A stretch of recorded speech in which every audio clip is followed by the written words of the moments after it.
Kirk is a big fan of the Bellingham Bells and the Seattle Mariners and loves living in a close-knit international baseball community.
All right, let's do this again. Bellingham Bells here at home hosting the Kelowna Falcons. Man, it is hot at the ballpark, making the tech slow down a little bit here in our press box. 85 degrees in Bellingham. It's smoky, it's smoggy, the wind is dead. It's just a hot day for some baseball, but it should be a good day for some baseball. And we will first take a look at your lineups. Now we will look at them. The visiting Kelowna Falcons leadoff man is going to be Justin Tucker out in left field. Xander Sealkin gets to start behind him at third base. Nolan Eberwine in center field batting third. Reese Kozar, the catcher, cleaning up. Finley Buckner going to bat fifth and play first base with Caden Prosofsky DHing in the sixth spot. Cade Burnham, the shortstop, batting seventh. And in the eighth spot is Ty Peters, the right fielder. Jaden, a.k.a. Boogie McNeil, is the starting second baseman, with Lucas Smith going as the starting pitcher. When we look at your Bellingham Bells starting lineup, leadoff man is Rashad Hayes, the starting shortstop. Jaden Jackson is in center field behind him. Noah Cassie does the DHing in the three-hole. Nate Johnson cleaning up at first base. Matt Churchill catching in the five spot. Bo Schinkel is in left field batting sixth.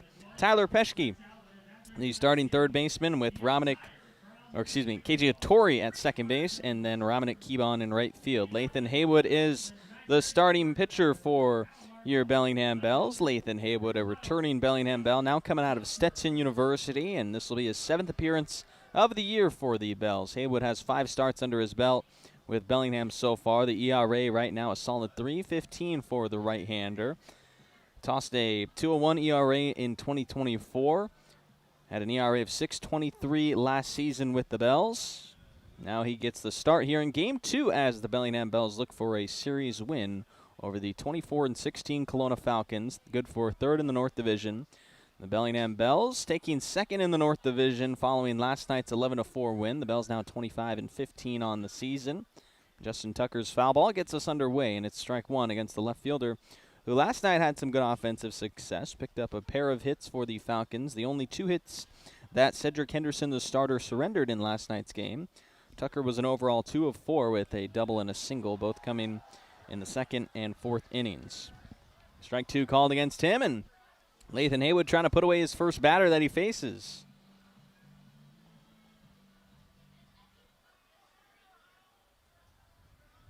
0-2 pitch comes home to Tucker. Ground ball to the left side. It is foul. And that foul ball tonight is brought to you by Bear Heating, Air Conditioning, Electrical, and Plumbing. So still 0-2 on the leadoff left fielder out of Palomar College, Justin Tucker.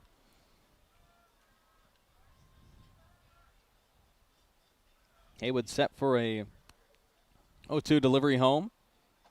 And it just misses low on the breaking pitch for ball 1.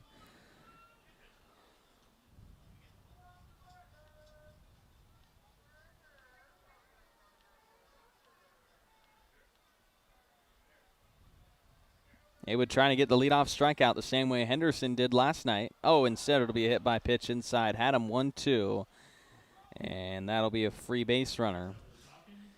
Last time out for Haywood, pitched 3 innings in the non-league game against the Dub C Fish Sticks. Was tagged for 2 runs in that one, giving up 5 hits. It was back-to-back 3-inning starts where he had allowed 5 hits for 2 runs following his July 9th start against Bombat Northwest. But that struggle on the mound does not account to his season-long stats. And so far, he only has 1 rough outing against a league opponent, 6 runs against the Nanaimo Night Owls back on June 9th. But otherwise, for Haywood, has had some good outings. That will be his 7th hit by pitch of the season. Now the third baseman, Seelkin, to bat next. Xander Seelkin, the junior from Cal State Monterey Bay, got the start at the hot corner last night. Exited the game early for McNeil off the bench, but finished his night with 2 walks and 1 out in his 3 plate appearances. So 0 of 1 overall, and after swinging and missing at the first pitch against Haywood, it is 0-1 to start the at-bat for him.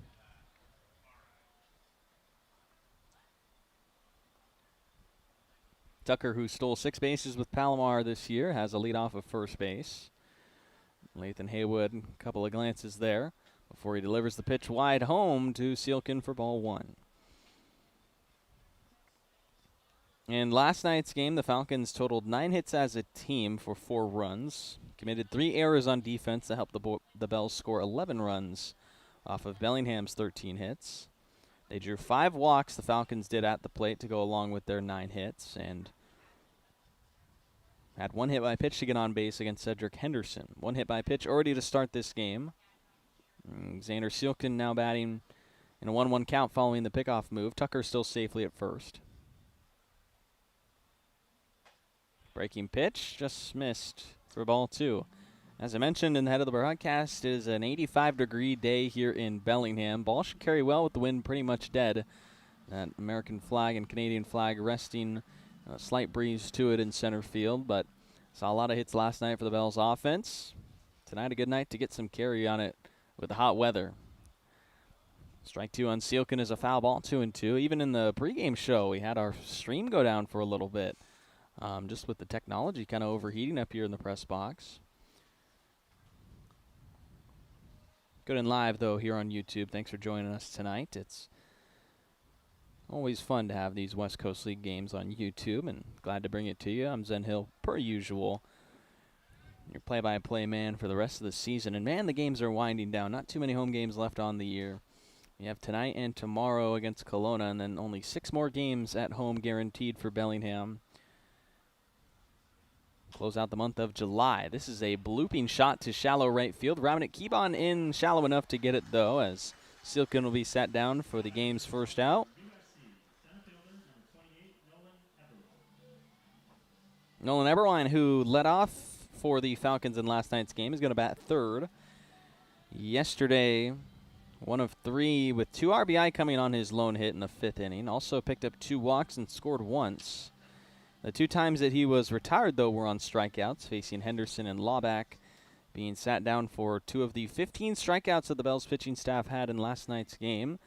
across just 3 pitchers, with the starter Cedric Henderson going 4 1/3, striking out 5. Charlie Decker going 2 2/3, striking out 4. Cole Laback coming in and striking out 6 batters in 2 innings. Every single out that he gained in the 8th and 9th innings were on strikeouts.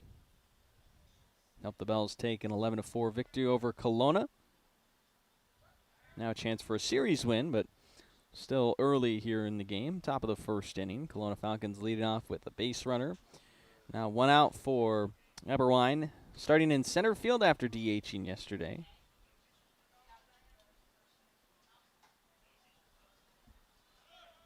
Runner going, and the foul tip will send Tucker back to first base on the 2nd strike in to Eberwine.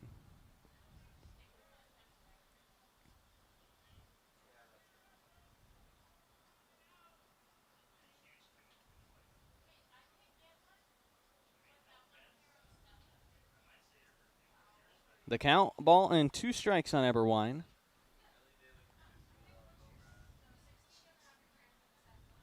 Haywood's pitch taken wide for a miss.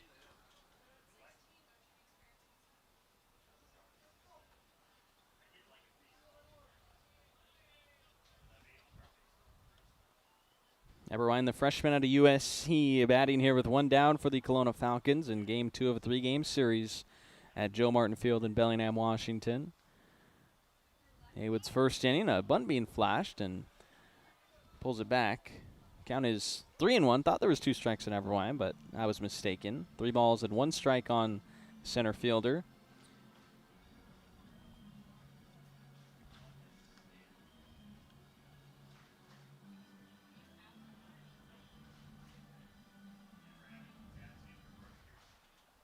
Three and 1. Swing and a miss for a full count.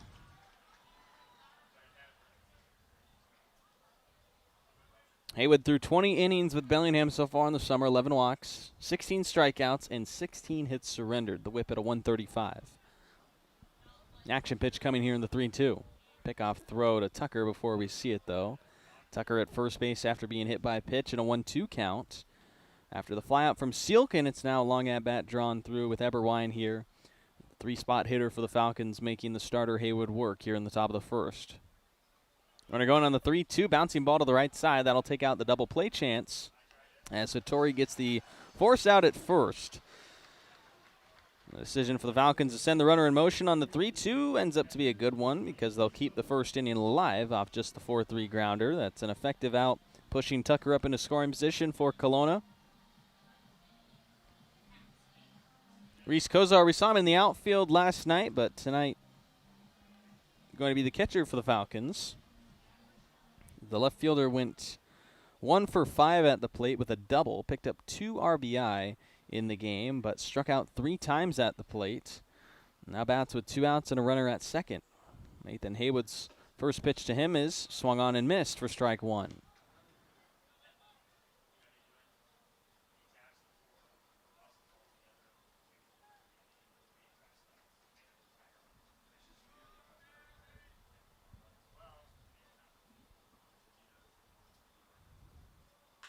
Oh, one grounding ball into left field for a base knock. Tucker going to try for home as he rounds. The throw is just late as he slides in head first to score the game's first run. An RBI knock from Reese Kozar. And the speed of Tucker getting the Falcons an early 1-0 lead as Kelowna looks to even this 3-game series after falling last night by 7 runs. And a good start for them to get on the scoreboard first. Try and build some momentum here in Game 2 on this Tuesday evening, a hot evening in Bellingham. Local wildfires bringing some smoke across to the western region of Washington, and got some muggy skies for this mid-80s day. Sunny, no clouds to help us out, no wind to help us out, cool things down, and there's a lot of bodies at the ballpark catching in the sun. 0-1 start to the at-bat against Buckner. The first baseman was 0-4 with 2 strikeouts at the plate last night. Moves up 1 spot in the order, batting 5th. And man at first for him, a 1-0 lead for the Falcons in the top of the 1st. And 1 ball, 1 strike count after that one missed from Haywood.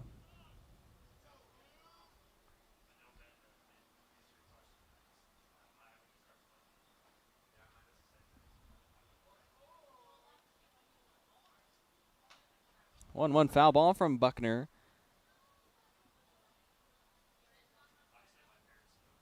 Hits it back for a 1-2 count.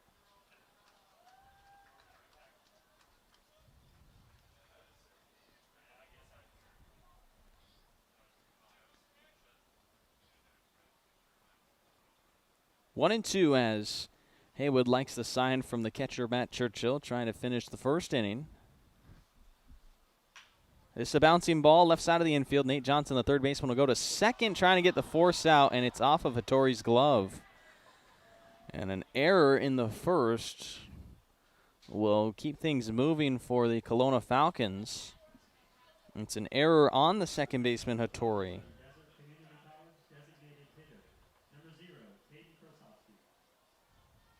So now first and second for Prosofsky, the DH, and not the ideal start for Bellingham and for Haywood, the starter.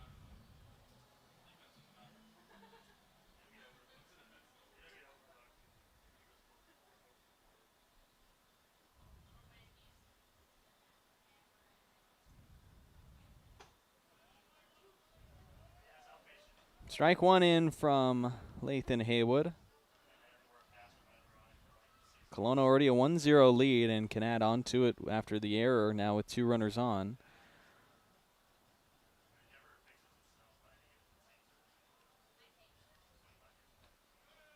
That one to Prosofsky, the designated hitter, a miss from Haywood, so a ball and a strike.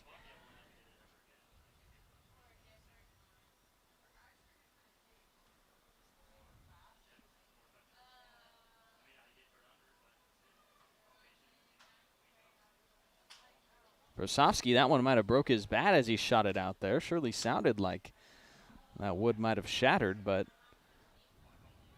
keeps the same stick in his hands after the foul ball. 1-2 his count.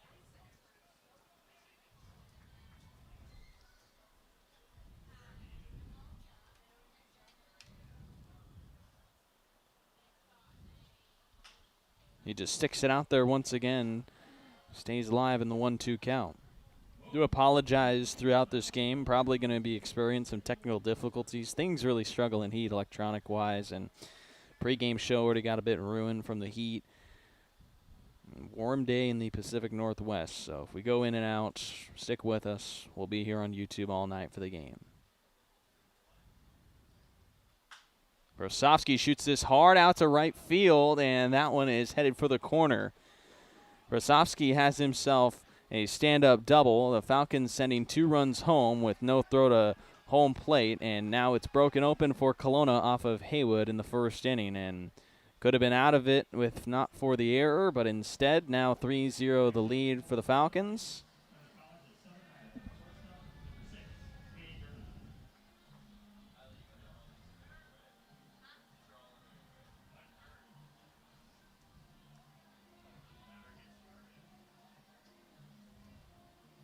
So those 2 runs going unearned against Haywood after the first of the inning did. It'll be a 2 RBI double for Prosofsky to make it 3-0 in the first. The pitch misses high and inside to Cade Burnham, the shortstop. So already a much better start to this game for the Kelowna Falcons as opposed to last night, as Kelowna has taken the early 3-0 lead and Haywood already with 26 pitches on him for the start. It's the exact start you want to drop if you're the Kelowna Falcons. After losing 11-4 last night, you want to come in the first, demoralize things, reset the series, gain the momentum on the road. It's got there's a huge crowd here in Bellingham tonight, with it being a Tuesday special with the half-off tickets. So plenty of fans here to cheer for the home team, but Falcons in here, early 3-0 lead. Haywood, a comebacker to him, will underhand toss, and that will finish the first. 3 runs in against Haywood as we go to the bottom of the first inning. What's up, Bells fans? Dr. Amar here from Everstrong Therapy, the sports and performance physical therapists and rehab professionals right here in Bellingham. We are so proud to continue being the official training and rehab partner of the Bellingham Bells, making sure our boys are safe and moving their best throughout the season. So remember, when you're ready to rehab like a professional athlete, come see us at Everstrong, and we'll see you soon. Thanks so much, stay Everstrong, and go Bells.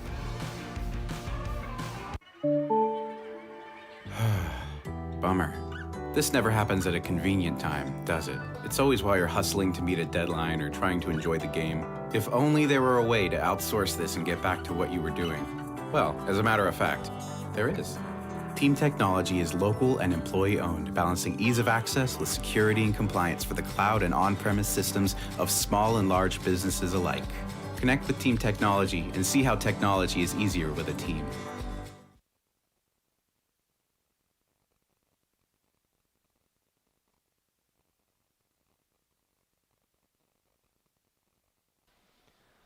Live in Bellingham for the second game of 3 between the Kelowna Falcons and the Bellingham Bells. An early 3-0 lead for the visitors as they've came in to Joe Martin Field and bounced back from their 11-4 loss last night with an early 3-0 lead. And it'll be the starting pitcher, Lucas Smith, taking the ball for the 9th time with the Kelowna Falcons, inheriting that 3-0 lead in the bottom of the first. A 4.66 ERA so far for him with Kelowna this summer. Smith going to throw, coming out of Hope International University, NAIA program, and with the Falcons this summer through 19 1/3 innings, has racked up 19 strikeouts to just 5 walks, and he's got himself in a good position early on. Rashad Hayes will be the first batter for Bellingham, doing the leading off, playing the shortstop position tonight. 3 runs in for the Falcons in the first inning with the help of an error and 2 hits by Kelowna.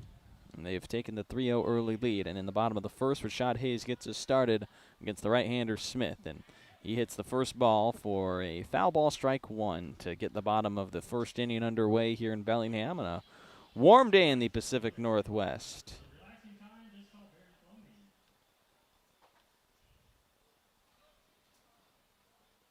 Hayes on the bench last night. Gets a start as the leadoff man. Shoots it off the inside of his bat out to right field, but covered by McNeil, the second baseman, out there in the right field grass. And Hayes is sat down.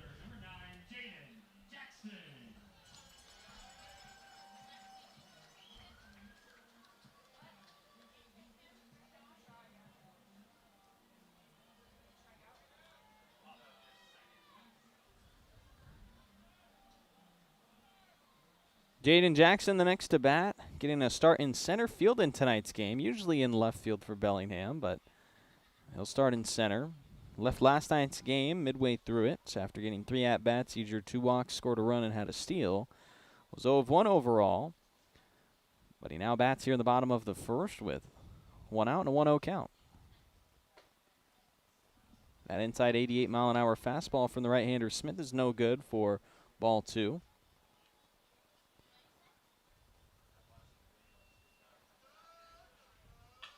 2-0 up the middle. Shortstop on a dive. Burnham knocks it down but can't make the throw in time, and Jackson has an infield hit.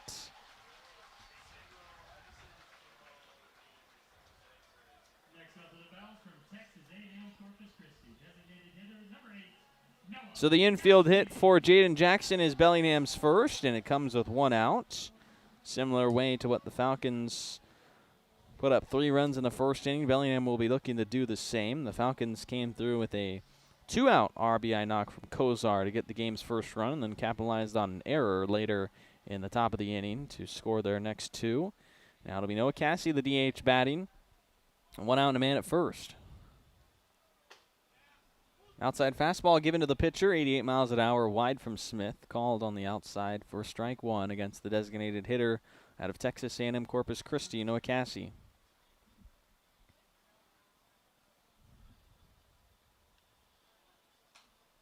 Cassie, a foul ball, puts him down in an 0-2 hole.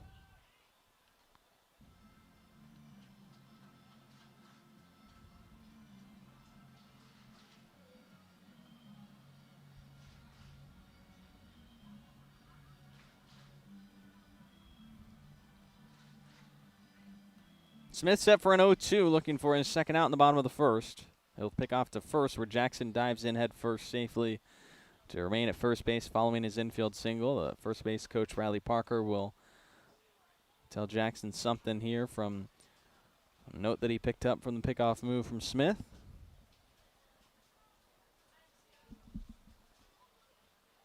The 0-2 now. Cassie taking Ball 1.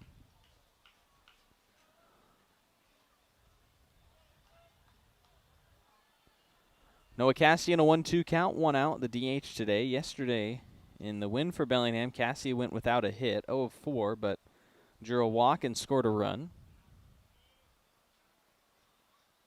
Another pickoff move to first where Jackson remains safe at.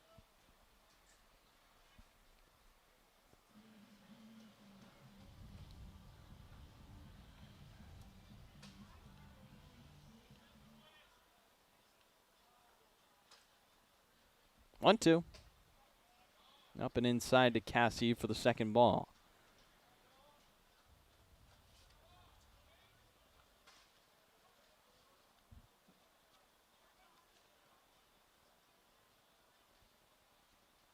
Jackson, a good lead off of first base. Smith has already tried over there a couple times. He'll throw home to Cassie, who misses at the pitch high and inside. The breaking ball swung on and missed by Cassie for the inning's second out.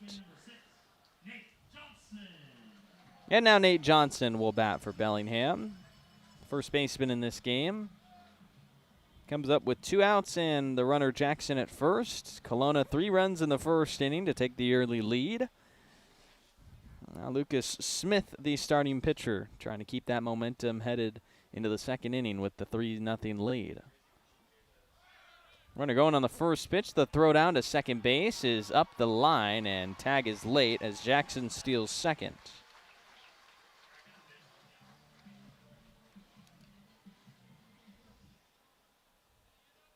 So Jackson steals second base to get in scoring position for Nate Johnson now, who had 2 hits last night, scored 2 runs as the third baseman.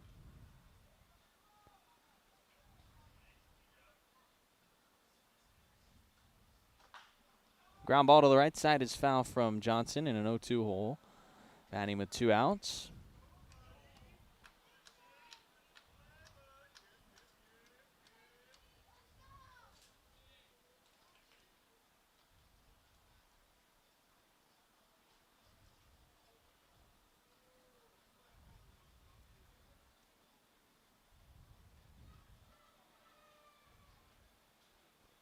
No 2 pitch to Johnson in the dirt. Bounces away, and Jaden Jackson easily will trot into third base. Now, Bellingham has a runner 90 feet from their first run.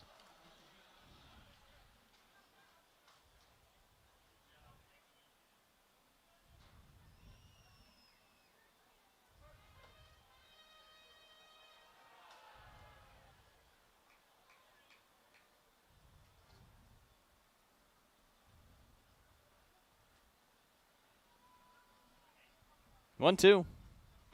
Swing and a miss from Johnson, and a strikeout finishes a scoreless inning for Lucas Smith. The Falcons lead at 3-0 heading into the second.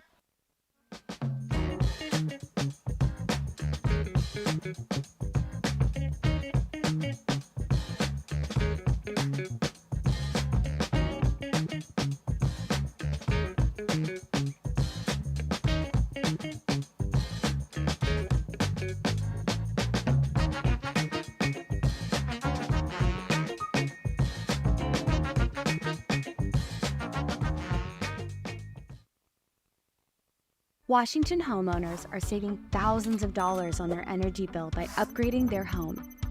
And the best part is, CNGC is giving back even more money when you switch to a more efficient alternative. So you can enjoy increased property value, a higher quality of life with better appliances, and greater comfort for your family. Scan this QR code or go to cngc.com and save money on your energy bill.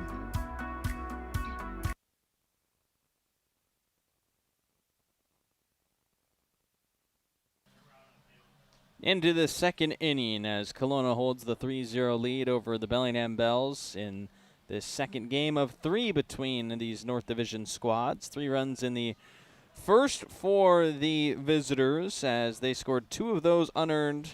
The starter Lathan Haywood hit his first batter of the game, got his next 2 outs, but then surrendered an RBI single. An error on Hattori, the second baseman, missing a throw from Tyler Peschke, the third baseman, resulted in an error that extended the first, leading to the Brosovsky 2 RBI double. That made it 3-0, Kelowna leading. Now Haywood will try and bounce back to the second, facing the 8-9-1 hitters of the Falcons.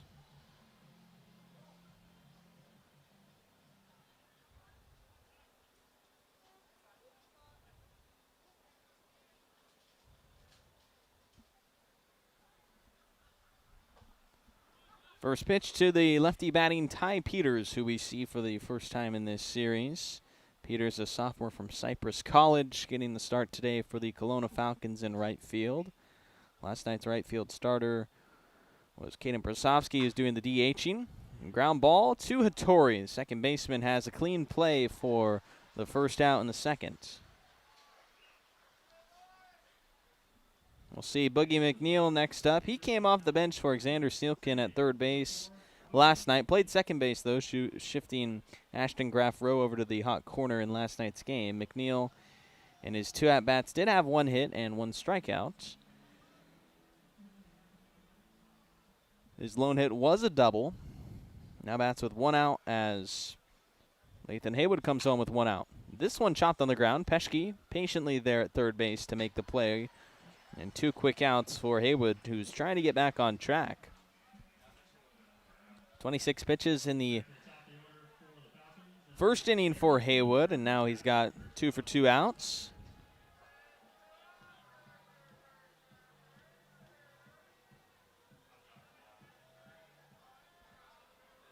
Back to the top of the order in Justin Tucker.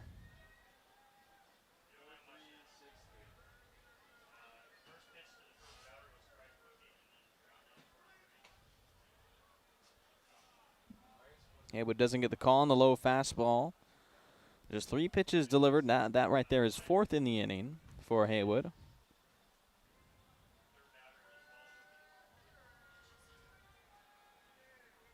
This one into Tucker, left low, and now a 2-0 count to the left fielder, who fell behind early in the count, was down 1-2 in it when he was hit by a pitch from Lathan Haywood, and went in to score the game's first run for Kelowna.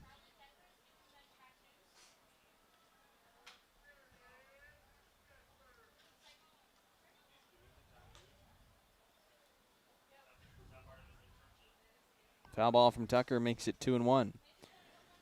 Haywood looking for a 1-2-3 inning here, trying to get back on track after giving up 3 runs in the first inning. 2 of those coming after the error, though, so he could have been out of it.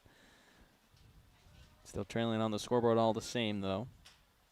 That one off the inside of the bat of Tucker. Hayes can't get there as he makes a leap from shortstop, and it'll bloop in for a hit.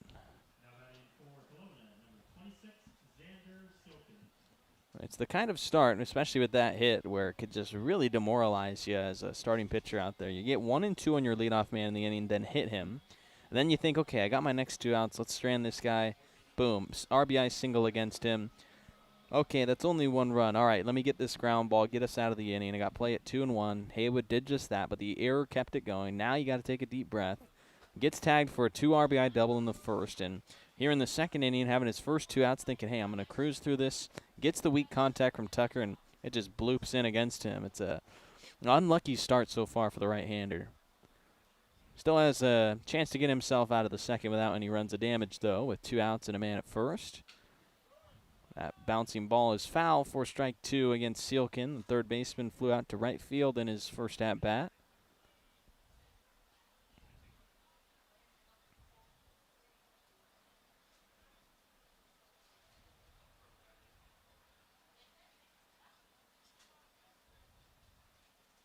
Oh, and 2 as Haywood comes set, looking for his first strikeout still. Runner going, as it is golf to right center for Jaden Jackson, moving to his left out in center field. Jaden Jackson getting the start today, and he makes the final play at the top of the second. Still 3-0 the lead for the Falcons.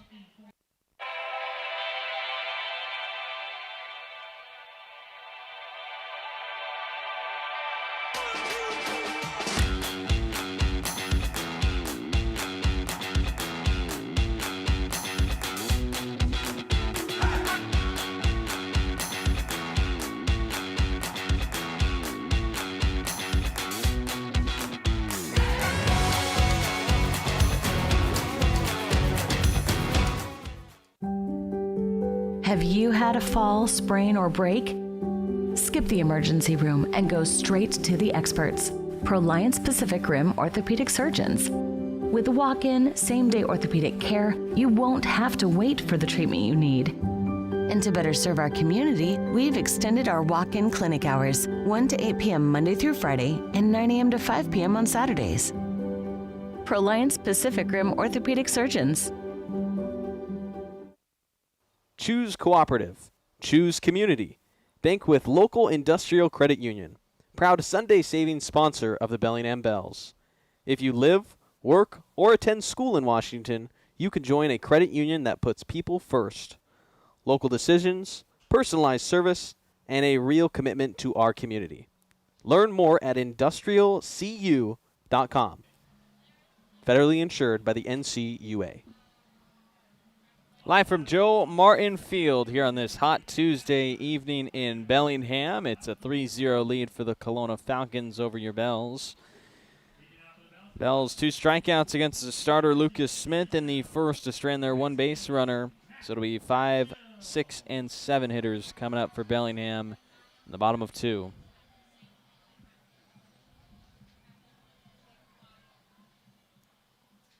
Matt Churchill to bat here, the catcher, batting from the right side out of the University Puget Sound. This ground ball down the line is fair down the third base line, headed into the left field corner. Churchill chugging in for a second as it's bobbled out there by Tucker. Now the throw comes in, and an easy stand-up leadoff double for Matt Churchill.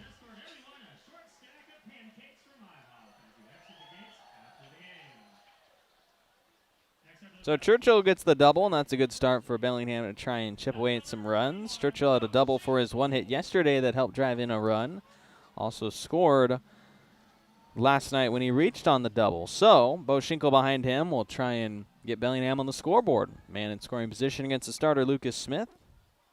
As the Gonzaga left fielder today bats in the 6th spot. Foul ball is strike 1. Schinkel, most of his starts have came in center field for Bellingham, but outfield getting moved around a little bit today with Jackson in center and Schinkel moving to left, Keevon in right. 0-1 the start to the number 21 left-handed batter, Bo Schinkel, in Bellingham Bells baby blue uniforms. This is sliced down into left field. That one into the corner again. Tucker fields it this time and will get it into second base before Schinkel can try for a double. But Churchill comes in to score, and it gets Bellingham on the board to make the game 3-1.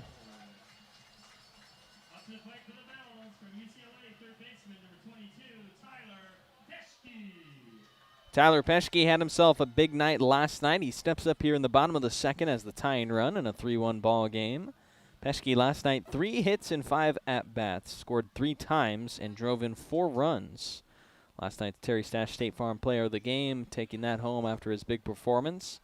Riding a 6-game hitting streak entering this one. During that time, 10 RBI for the UCLA infielder. And Peschke, the third baseman today.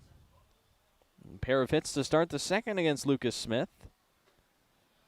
And during the Kamloops series, the majority of the damage coming from the bottom half of the order. We saw that continue here last night. And so far in this game, looking the same as the 5 and 6 hitters have come through for the game's first run. And now with Schinkel at first, Peschke a chance to keep that momentum rolling forward here in the bottom of the second. Pickoff throw to first base. Schinkel a head first slide back in there. Did steal a base last night. Schinkel on the summer with Bellingham has recorded 7 steals. He leads the team and has only been caught once. Peschke down 0-2 against Smith.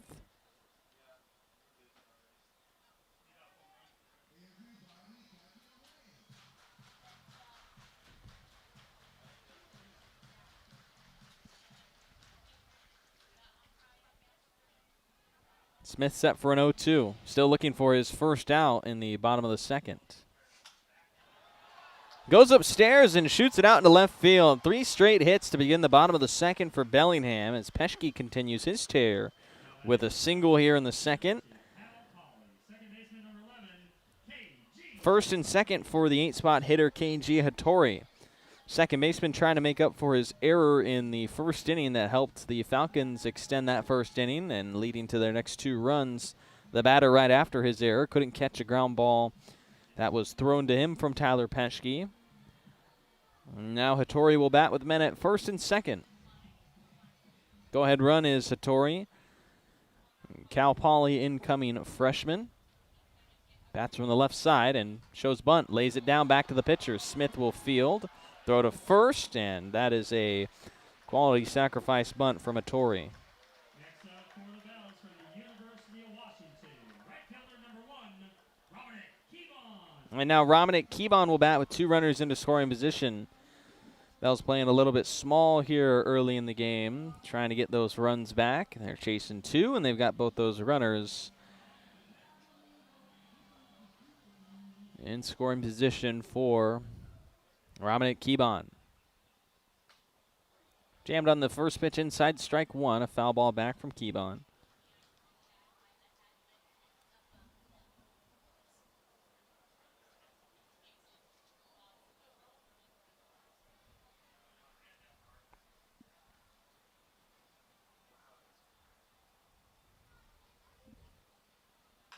Oh, 1 is another foul ball from Keebon, and now no balls and 2 strikes with 1 out. I'd love to get at least one of these runners in, whether that's on a sacrifice fly or something else from Keebon, but right now he's got to shorten up in a 0-2 count.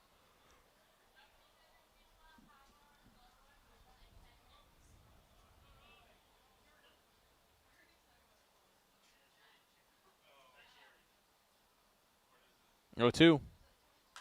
Keebon lifts it out to right field to Peters, but should be deep enough for the speedy Schinkel, who tags from third. The throw is just late as Schinkel slides in for the game's second run for your Bellingham Bells. 3 straight hits, then 2 straight sacrifices give the Bells now a 3-2 deficit. After that run-scoring fly out from Dominic Keebon, bringing home Schinkel. Peschke also tagged up from second base to third. And the lineup turns over for Rashad Hayes with the tying run at third base.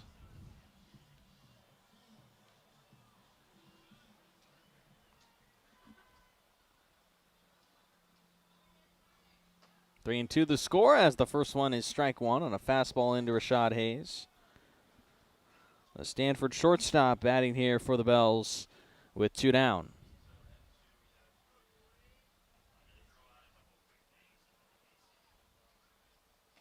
Hayes did not go around on the appeal from the Falcons, so it'll be ball 1.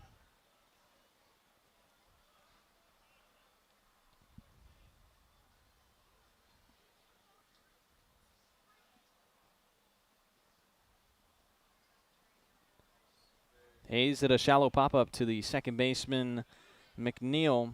Shallow right field, his first at-bat. Down to the count, 1 and 2. Pair of strikeouts for Smith in the first, none yet in the second. 2 outs via sacrifices from Bellingham.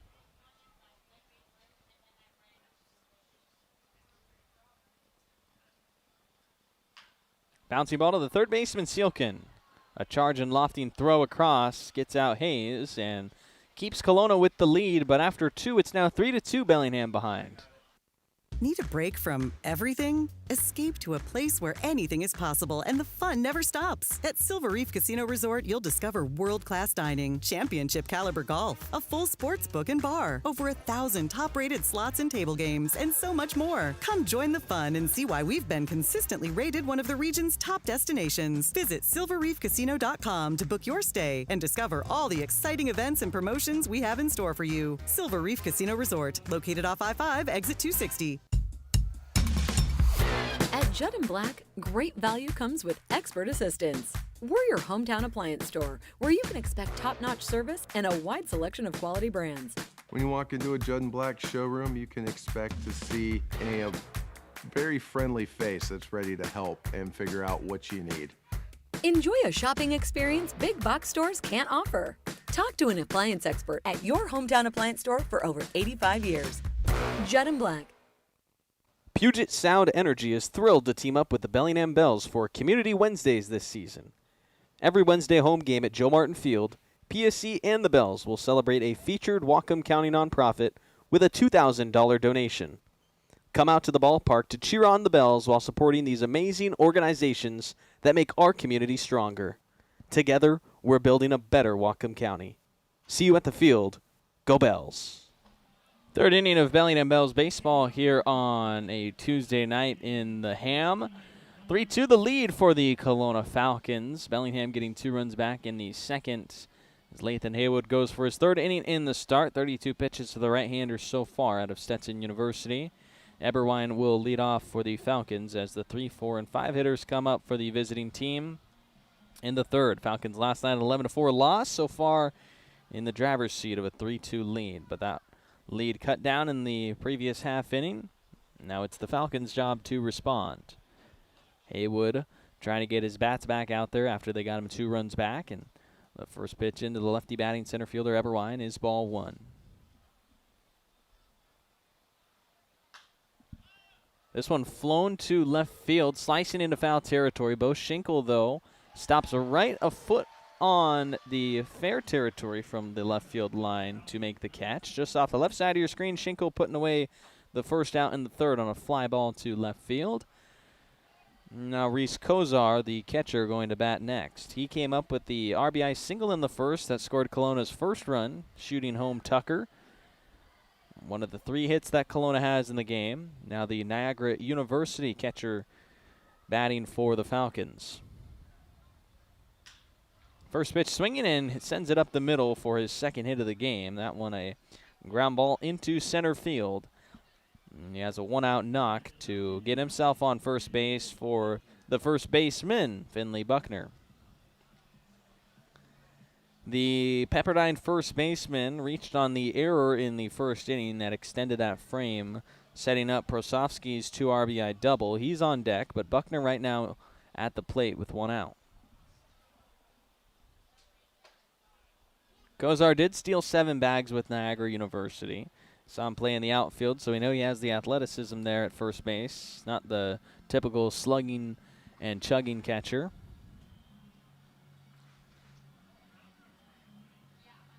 He's off of first with Buckner's at-bat starting 0-1.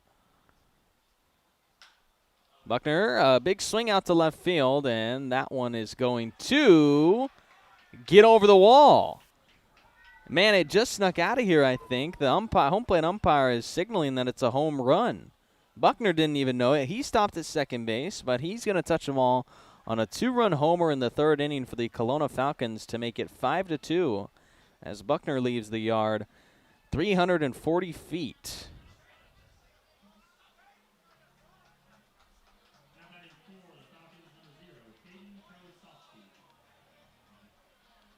So Buckner hits his second home run of the year and gets Lathan Haywood for 2 more runs.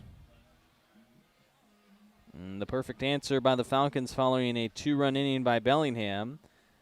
Buckner's 2 RBI home run makes it 5-2 and the lead back up to 3 for Kelowna.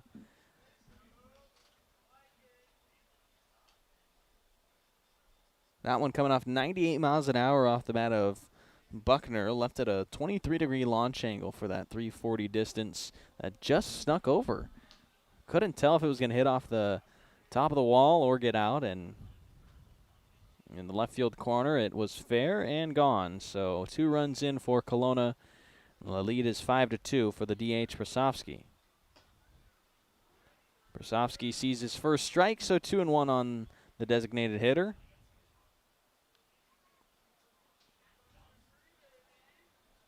He had a 2 RBI double in the first. Foul ball from him is going to be strike 2 as it slices onto the grass hill here at Joe Martin Field, which is packed today. We might have a 3,000-plus crowd on hand. Definitely looks like one of the largest ones that we've had this season. Everyone taking advantage of the half-off tickets here on Tuesday. Prosofsky fouls away the 2-2 pitch to stay alive.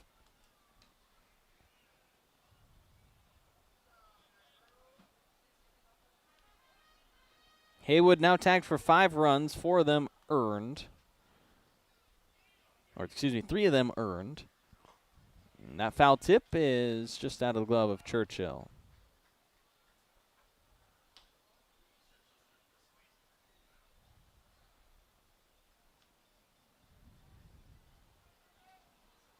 Prosofsky out of the College of the Desert in his second at-bat. Already 5 hits in the game for Kelowna.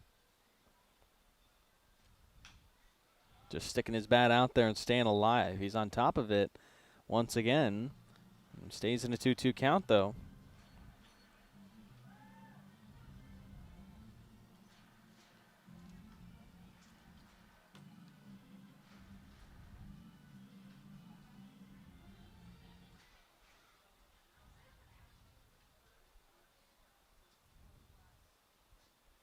2-2 home from the right-hander Haywood. Another foul ball from Pasofsky.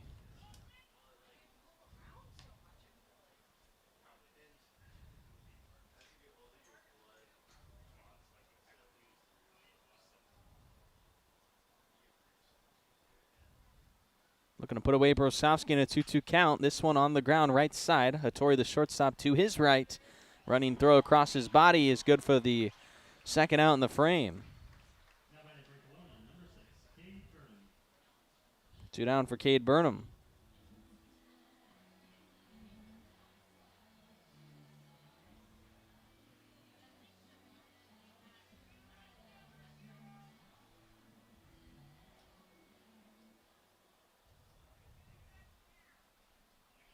Two outs for the shortstop, who grounded out back to the pitcher Haywood in his first at-bat. The breaking pitch is below the zone for ball 1 to start the at-bat against him.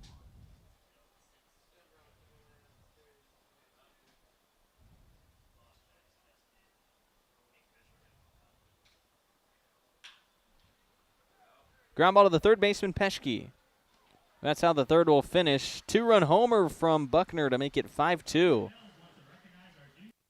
What's up, Bells fans? Dr. Amar here from Everstrong Therapy, the sports and performance physical therapists and rehab professionals right here in Bellingham.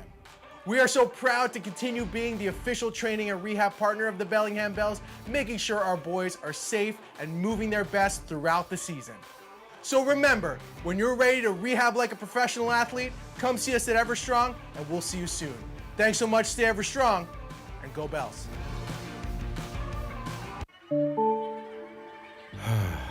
Bummer. This never happens at a convenient time, does it? It's always while you're hustling to meet a deadline or trying to enjoy the game. If only there were a way to outsource this and get back to what you were doing. Well, as a matter of fact, there is. Team Technology is local and employee-owned, balancing ease of access with security and compliance for the cloud and on-premise systems of small and large businesses alike. Connect with Team Technology and see how technology is easier with a team. When pain or injury slows you down, Peace Health Orthopedics, Sports Medicine, Foot and Ankle, and Trauma Services are here to help. Our experienced orthopedic team cares for bones, joints, and muscles, offering personalized treatment and same-day appointments. From everyday aches to unexpected injuries and joint replacement, Peace Health helps you move better, feel stronger, and get back to your life. Learn more about Peace Health Orthopedics at peacehealth.org. That's peacehealth.org. Jaden Jackson to lead off the bottom of the third inning for your Bellingham Bells, as it's a 5-2 lead for the Kelowna Falcons following the 2-run homer in the top of the third inning that gives the Falcons their 3-run lead back after Bellingham chipped away 2. Finley Buckner coming up with the 2-run shot in the top of the third to make it 5-2. Now Jackson, who has one of the Bells' 4 hits against this starter Lucas Smith, is up for the second time. Incoming UCLA freshman out of St. John Bosco High School, down in the count 0-2. Jackson on the season with Bellingham batting .274 as he plays in his 22nd game of the summer. Was a West Coast League All-Star for Bellingham. First week of the season, dominated the scene, and he's cooled off since then, but still has produced well in his time. Top of the order hitter for Bellingham and for Coach Regier. Chases upstairs to stay alive at a 1-2 count as he fouls it away.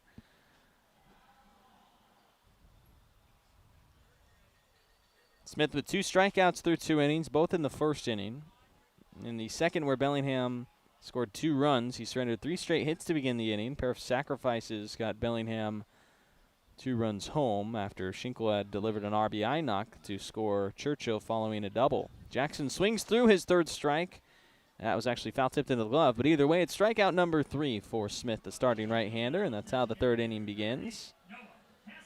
Now Noah Cassie, also an all-star, will bat next. The designated hitter struck out swinging in his first at-bat. Cassie, the team leader in home runs. We saw a home run for the visitors in the top of this inning. Cassie maybe trying to add on to his 6th of the year in league games. Swinging through the first pitch for strike 1, though, gets him down to start his at-bat. The thing, though, with Cassie is, though the power has obviously been there, Batting average has, for the most part throughout the summer, been north of 300. It did just recently drop under 297 after going 0 of 4 last night. Right now 0 and 2 in the count. Pretty much an everyday player, Cassie is. 36 games played, including tonight.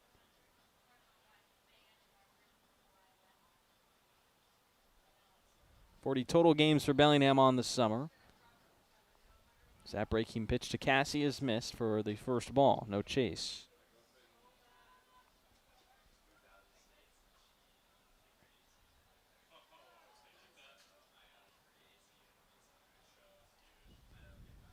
No 2 for the right-hander. And Cassie lays off of another non-competitive pitch, ball 2.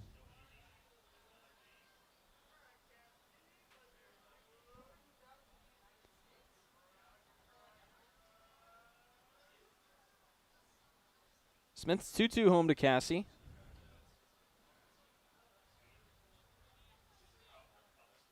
Foul tip. Keeps him in live. He'll readjust the gloves as the umpire gets some new baseballs. Bat boys cleaning up behind home plate, and the foul tip ball from Cassie. 2-2 the count, still on the designated hitter with 1 down. That one off the inside of his bat, broke a piece off, headed to no man's land, but Boogie McNeil tracks it down in shallow center to secure the out. On a sprint from second base, gets there to retire Cassie.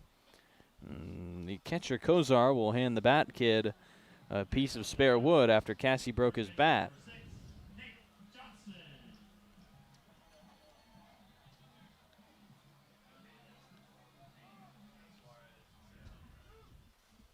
Nate Johnson is up after striking out to end the first inning. 2 up, 2 down in the third for Lucas Smith following a 2-run frame for the Falcons, and this grounder to McNeil will finish off a 1-2-3 third. We head into the fourth, 5-2 the lead for the visiting Falcons.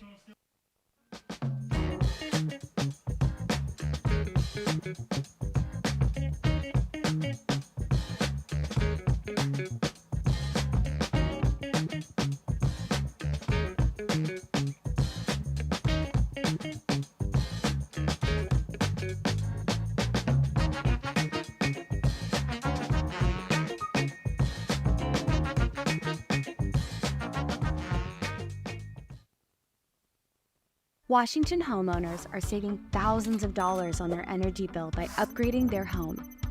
And the best part is, CNGC is giving back even more money when you switch to a more efficient alternative. So you can enjoy increased property value, a higher quality of life with better appliances, and greater comfort for your family.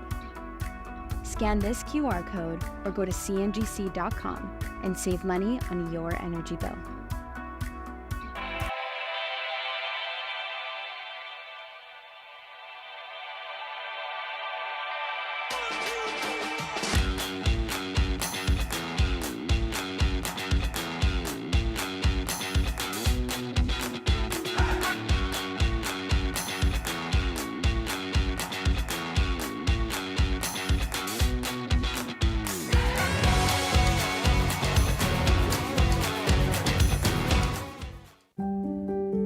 Have you had a fall, sprain, or break?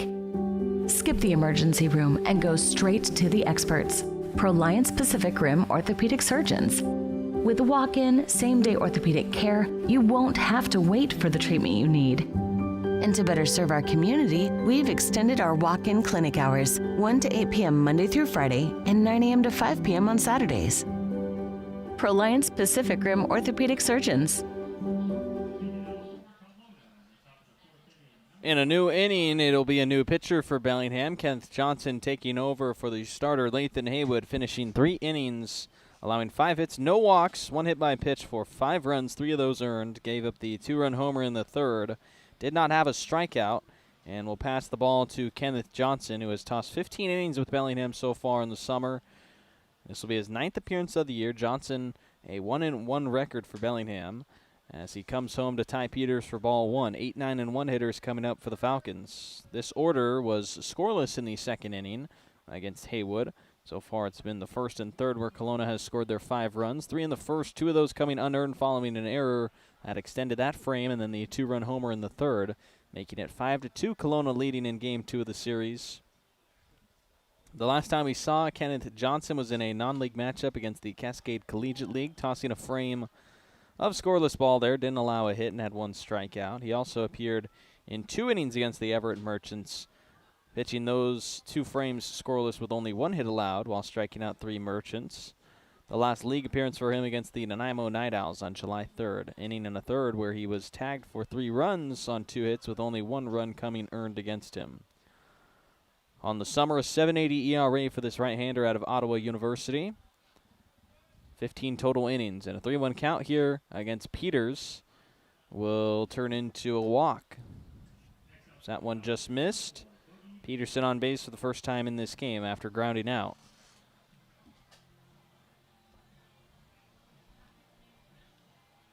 Johnson, in his 15 innings of work, has surrendered 17 hits and 9 walks, now 10 with the free pass to start his 4th inning of relief. The first for him out of the pen following the 3-inning start from Lathan Haywood.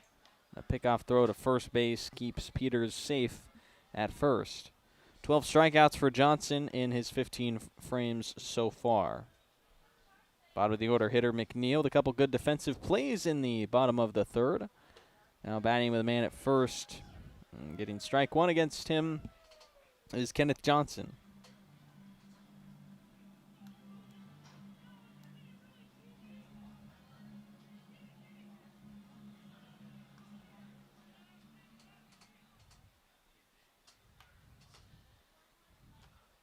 The miss wide to McNeil, a high school senior from West Park High School, committed to UC Riverside, batting at the plate. He's a switch hitter, batting lefty here in the matchup against the right-handed thrower Kenneth Johnson.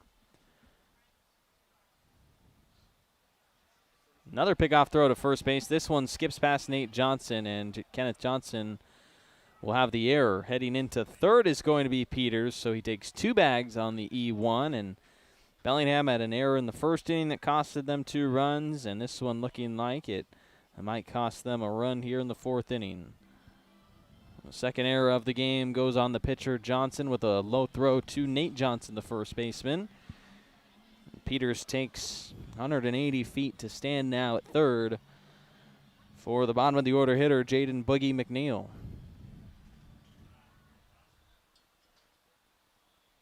Infield shifted in for Bellingham. 3-run lead for the Falcons already, and a good spot to add to it. McNeil can lift this one past the infield. 2-1 count after that one from Kenneth Johnson, missed high and away.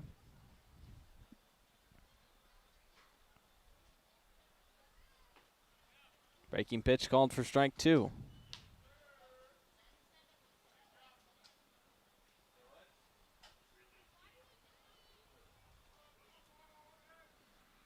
Two. A miss high, and now a full count on McNeil.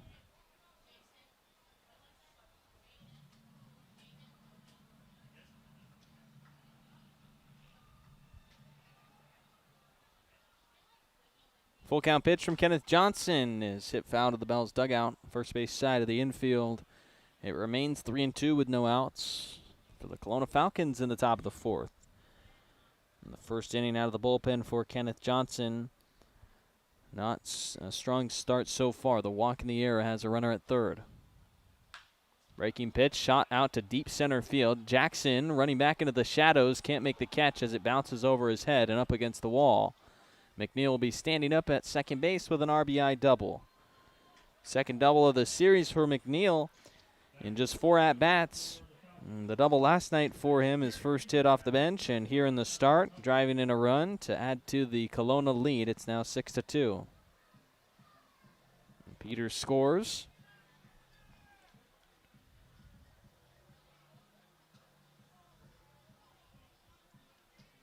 Back to the top of the order in Justin Tucker.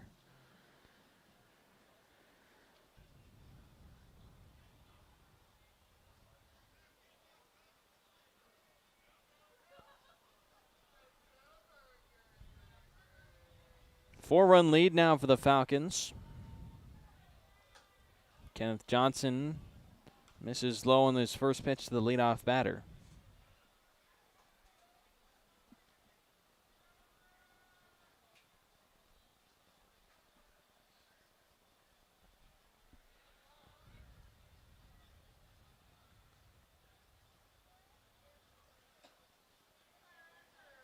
2 straight misses to Justin Tucker. Leadoff man has been on base both times. Single and a hit by pitch. Following a season where he batted .300 at Palomar College. And Jim Clem, the pitching coach, will be out to talk with Kenneth Johnson, who has not had a wavering start to his 4th. Walk and a double tagged against him, and a 2-0 count against Justin Tucker. Bell's pitching coach Jim Clem will give Kenneth Johnson a time to rest and breathe. Justin Tucker at the plate. No outs and a man at second for him. These Kelowna Falcons with a bit of a good counter punch against the Bellingham Bells in Game 2 so far. A 4-run lead after the Falcons fell 11-4 last night. And this is a talented Kelowna team. This year 24-16. Right now the best record in the second half. They've really improved from their 19-35 record last season. And the Falcons historically have been a pretty solid team in the West Coast League. One of the founding teams, so plenty of alumni for them. Andre Jackson, Riley O'Brien, Wyatt Mills, Phil Mayton, Connor Joe, Tyler Wagner, Ryan Tapera, Colin Walsh, Brett Nicholas, James Paxton, Chris Davis, Jess Todd, Jim Henderson, and Niger Morgan, all MLB alumni from the Falcons. Players currently still involved in Major League action. Phil Mayton was placed on the Chicago Cubs IL yesterday. Connor Joe currently playing in the Mariners AAA team with the Tacoma Rainiers. Riley O'Brien was a NL All-Star this past year. Last night did not have an All-Star moment for him, though. Gave up a I think it was a walk-off hit by pitch or a walk-off walk against Riley O'Brien, the Cardinals relief pitcher. Throwback to second from Kenneth Johnson following the mound visit. 1 run in the 4th against the new right-hander, his first inning of relief. Still looking for his first out through the 3rd batter he faces. It's Justin Tucker taking the first strike of the count on a low fastball.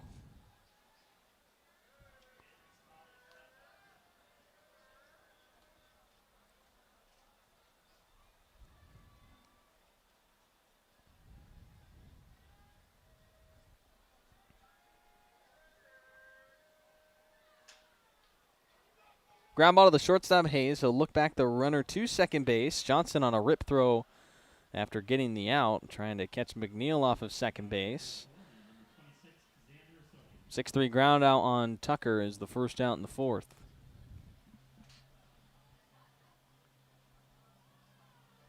Sealkins 0 of 2, a pair of flyouts to right field and center. Comes up with a runner in scoring position for Kelowna, holding a 4-run lead, 6-2 the score.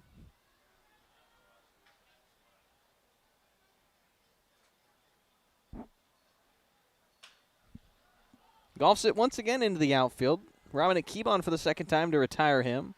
McNeil tagged just to see the throw from Keebon, and it would have beat him, so back goes McNeil to second base. Back-to-back outs gained for Kenneth Johnson following whatever Jim Clem, the pitching coach, said to him. Those magical words out of the dugout. Eberwine now to bat with 2 outs.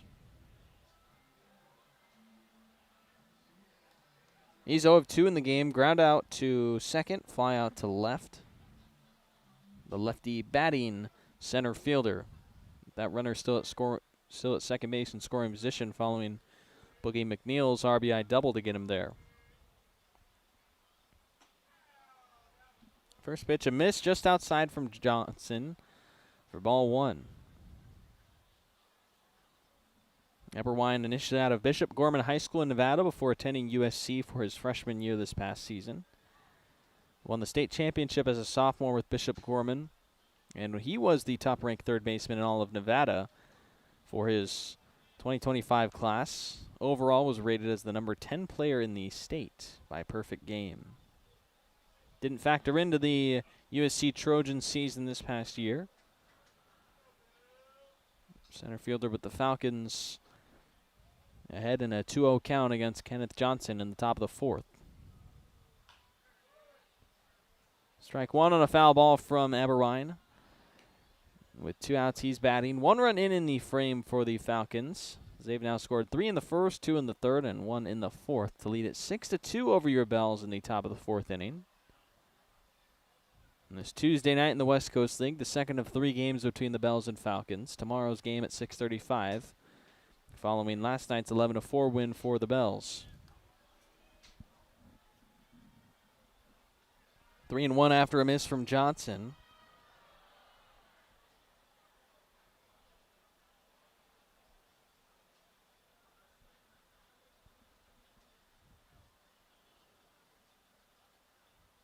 Home again. And an outside miss will be ball 4.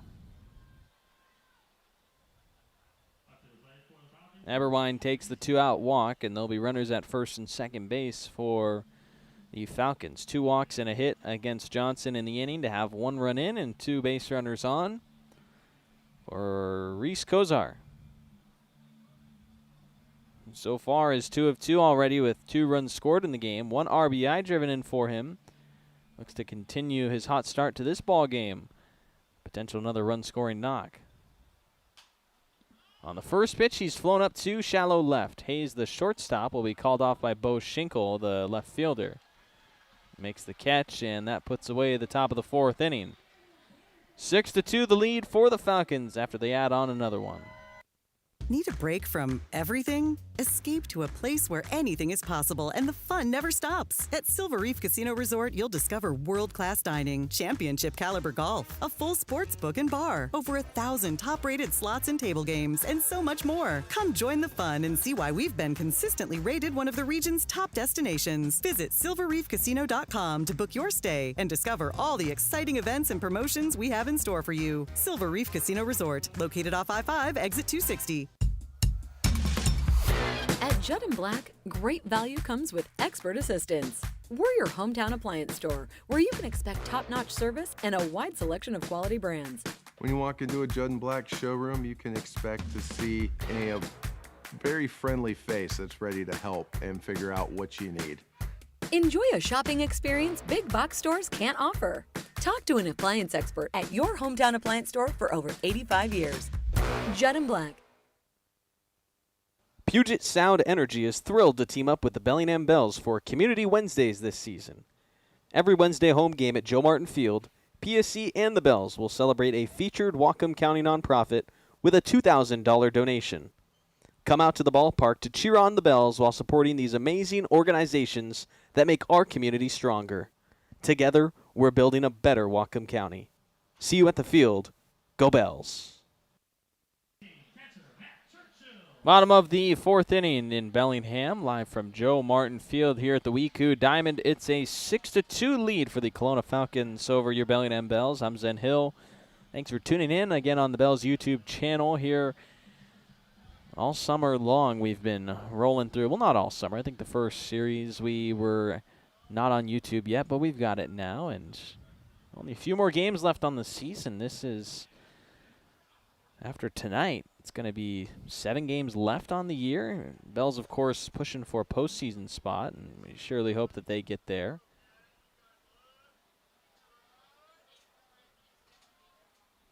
Matt Churchill doing the leading off. Ground ball to the shortstop, Burnham. As he looks into the sun and throws to first, retires Churchill on the ground out.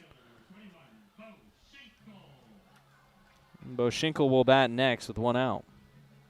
Schinkel picked up an RBI single in the second that scored Churchill following Churchill's double. Now Schinkel will bat with no runners on base in the bottom of the 4th. Bellingham down by 4. Schinkel also went in to score a run on the sac fly from Keybon in that inning. Involved in both of the runs scored in the second that have Bellingham on the scoreboard down by 4 instead of potentially 6. 6-2 lead for the Falcons here on the road in Game 2 of the 3-game series. Had a rare Monday game last night. This is a typical Tuesday night in Bellingham. The half-off tickets Tuesdays are for the people here in Bellingham. You can get half-off tickets when you order online at bellstickets.com. Along with that, when you get here at the ballpark, there's going to be long lines at the concession stands and the beer lines because there's $3 beers, $2 off your entree meals.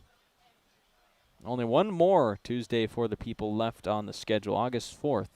They're in the Bellingham Bells' final 6-game homestand. They'll be hosting the Edmonton Riverhawks here on August 4th. There's also a giveaway that day. It is marked as a giveaway, but I don't see it on the promotional calendar what it is. Schenkel in a 3-2 count with 1 out against the starter Lucas Smith. So far for him, 4 hits surrendered, yet to issue a walk, and he has 3 strikeouts. Schenkel shoots it out to left field on a line, and that'll be a base knock for him. Second of the game for Schenkel. And a 1-out single for Schenkel puts him at first in front of Tyler Peschke.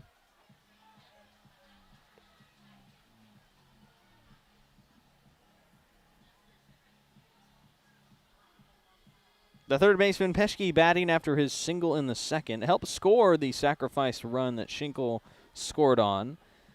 Peschke's single moving him up back in the second inning, and now we'll try and do the same here with Bo Schenkel at first base. Peschke taking the first pitch into him from Lucas Smith for ball 1.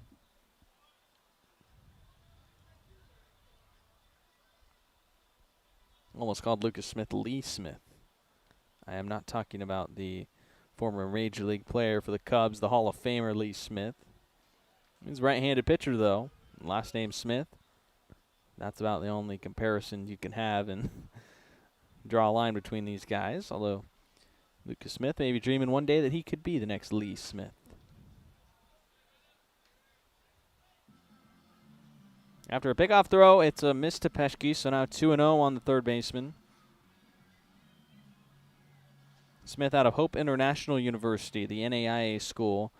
The right-hander had a 6.75 ERA this past year. In just 4 innings, in the 5 appearances he had, gave up 5 hits and 4 walks for those runs. Picked up 5 strikeouts in his 4 frames. The Royals of Hope International were 39-15. Held a 22-6 Great Southwest Athletic Conference record. Off the inside of Peschke's bat, could be a 2-ball. Burnham to second, McNeil to first late, and that will be just 1 out on the force out, wiping away Schenkel off the base paths and putting Peschke at first on a 6-4 fielder's choice.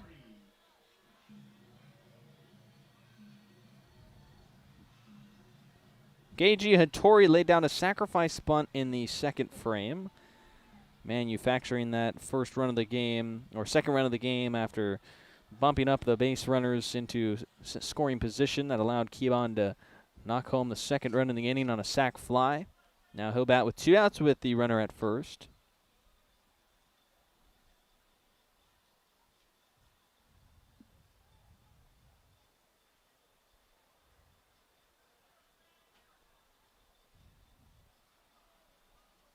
One-0 swing and miss from the second baseman Hattori. Ball and a strike to the incoming Cal Poly freshman out of Redondo Union High School.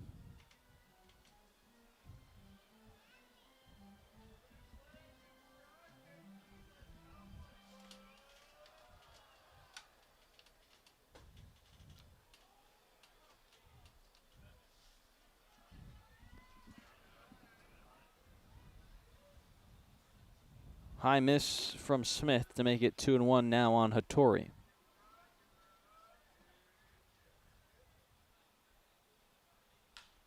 Hattori got popped up to the left side, and that's going to drop in. No one covering third base, so now Peschke is going to head to third. Heads up base running there from Bellingham's third baseman to get on third base. After that blooping hit from Hattori to put runners on the corners. It's the 6th hit of the game for Bellingham, so they have now matched Kelowna in singles and hits.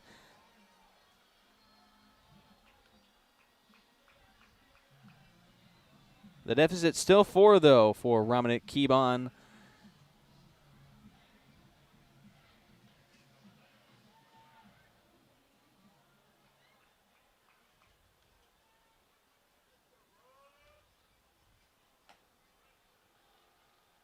First one to Keebon is a ball. He delivered the sacrifice fly that we just mentioned in the previous inning.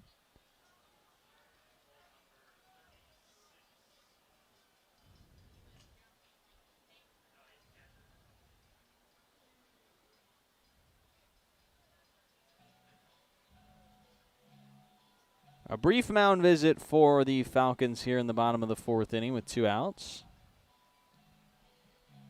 The lead sitting at 4. And with 2 outs, Lucas Smith an out away from stranding these base runners and holding on to the 4-run lead that the Falcons have over your Bells here on this Tuesday night in Bellingham. Pickoff throw to first base, trying to catch a Torrey sleeping. But he's safe back head first on a dive.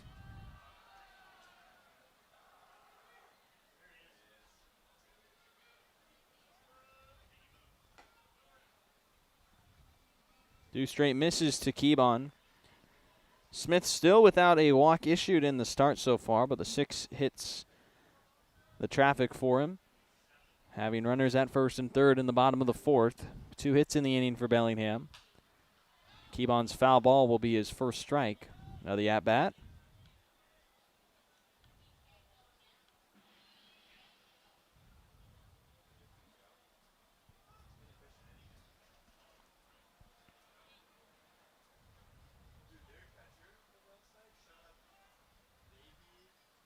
Two one.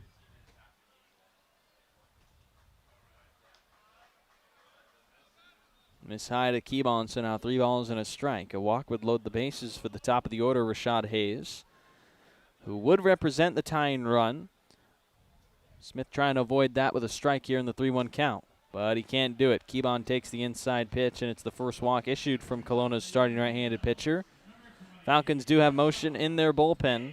The starter here into his 4th has thrown 60 pitches and will face Rashad Hayes as the tying run in the bottom of the 4th with the bases loaded. Bells down by 4. A grand slam ties it at 6. Rashad Hayes does have 1 homer on the year as a Bellingham Bell. Came on the road, though. Looking to add to his 10 RBI total. First one is an outside late strike called on the fastball against the Stanford shortstop, Rashad Hayes.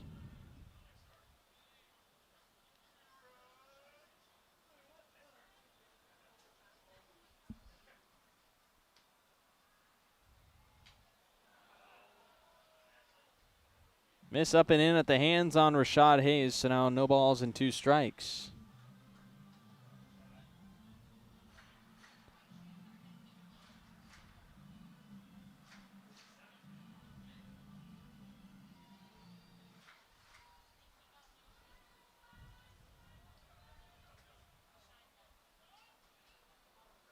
Smith will reset, grab the rosin bag before approaching the 0-2 at bat against Rashad Hayes. He's resetting at the plate. Down to the count 0-2.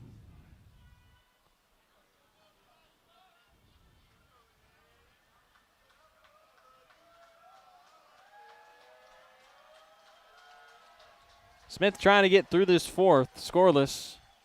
Bases loaded. The 0-2 is a wild miss. Base runners stay where they are, though, loaded up. Peschke, the lead runner at third base.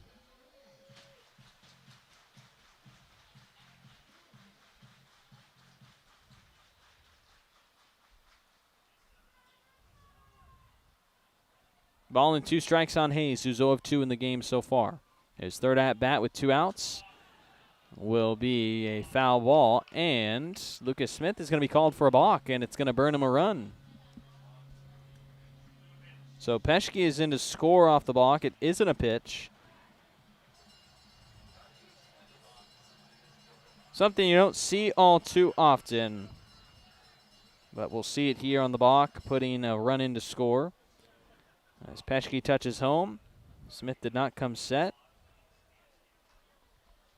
Now runners at 2nd and 3rd with 2 outs and a 6-3 ball game. Following the balk from Smith.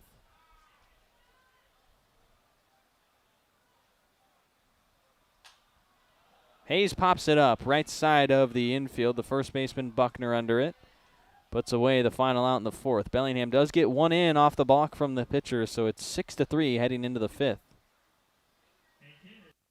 What's up, Bells fans? Dr. Amar here from Everstrong Therapy, the sports and performance physical therapists and rehab professionals right here in Bellingham. We are so proud to continue being the official training and rehab partner of the Bellingham Bells, making sure our boys are safe and moving their best throughout the season. So remember, when you're ready to rehab like a professional athlete, come see us at Everstrong, and we'll see you soon. Thanks so much, stay Everstrong, and go Bells.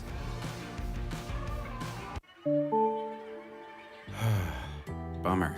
This never happens at a convenient time, does it? It's always while you're hustling to meet a deadline or trying to enjoy the game. If only there were a way to outsource this and get back to what you were doing.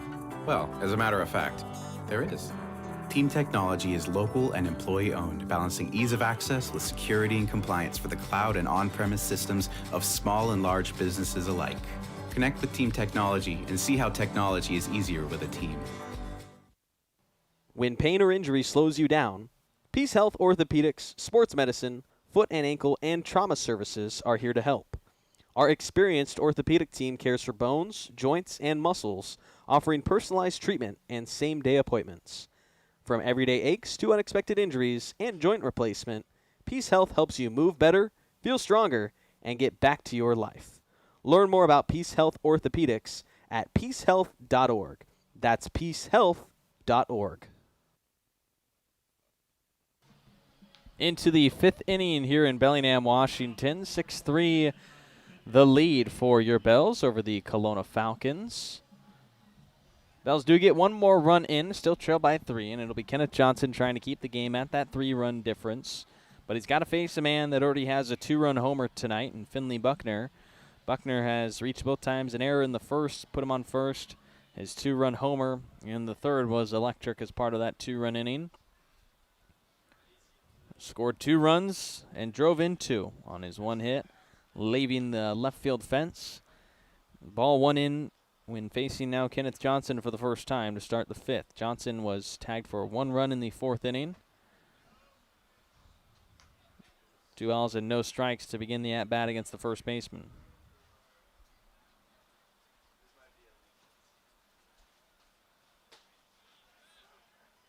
That called for strike 1 on Buckner, the first baseman.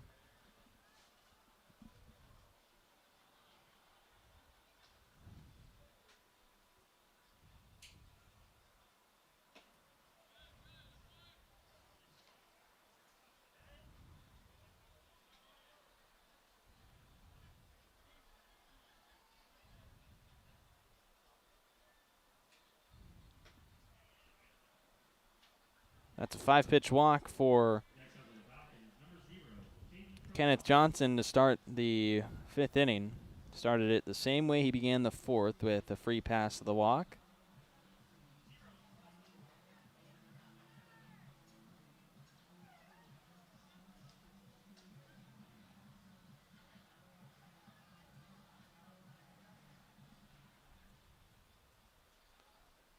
Runner at first after the leadoff walk in the 5th inning. Proskowski, the DH, swings through strike 1.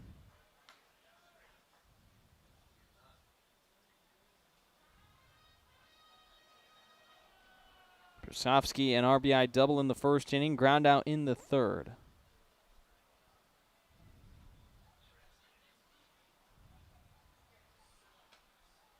The pitch high and away to him for ball 1 from Kenneth Johnson.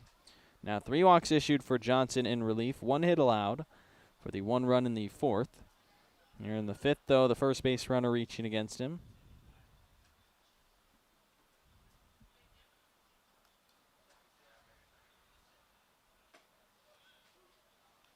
Strike 2 makes it a ball and 2 strikes. The DH down 1 and 2 in the count.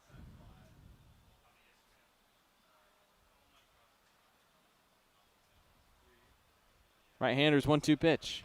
Swing and a miss, and Kenneth Johnson has the game's first strikeout for Bellingham on the mound.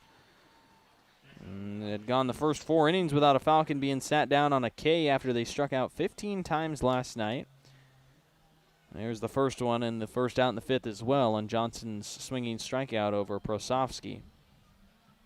Now Cade Burnham, the shortstop, working on an 0-2 night, will bat next.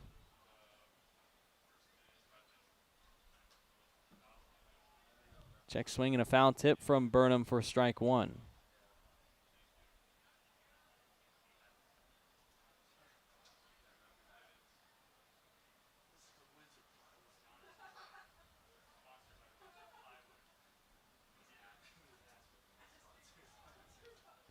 Pickoff throw to first base gets away from Nate Johnson, and Buckner will go to second on another error from the pitcher.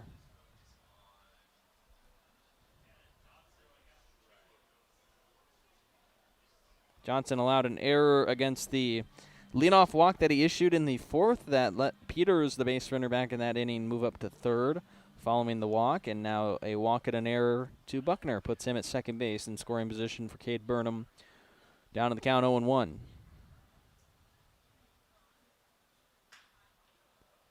Shot out to left field and a base hit for the Falcons, putting runners on the corners with one out. Burnham's first single. Now batting for Kelowna, number 5, Ty Peters.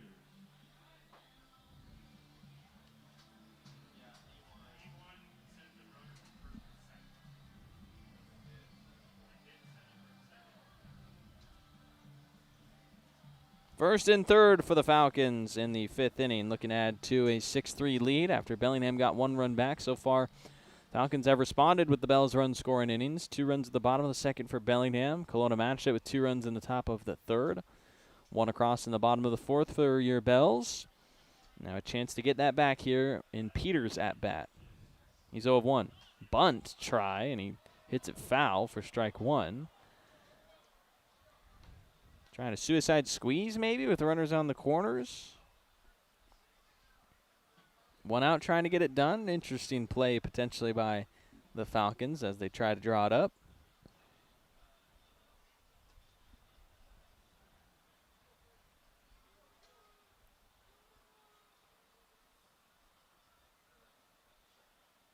Oh, 0-1 from Kenneth Johnson. A swing and a miss from Peters has him down 0-2.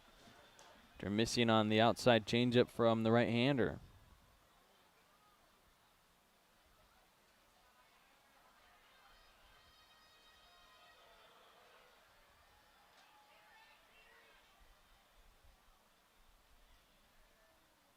Johnson's 0-2. Into center field for Jaden Jackson. He makes the catch and no chance at a throw for home. A sacrifice fly from Peters gets that run right back for the Falcons. As into scores Buckner. It makes it 7-3.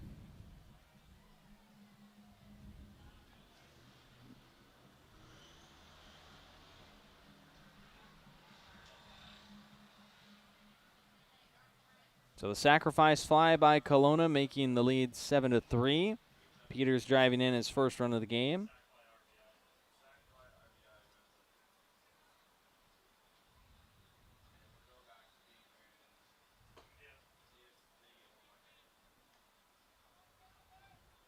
McNeil at the dish, working on a 1 of 2 night. RBI double for him in his last at-bat.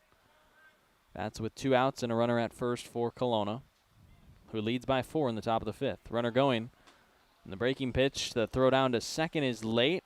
Scampers into shallow center, but Hattori there to back it up and keep the base runner Burnham at second following a steal of the bag.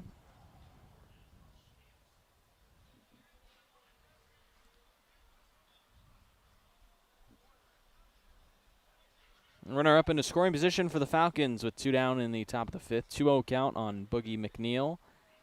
7-3 lead for the visiting Falcons. High and away miss, and now 3-0. Top of the order, Tucker on deck.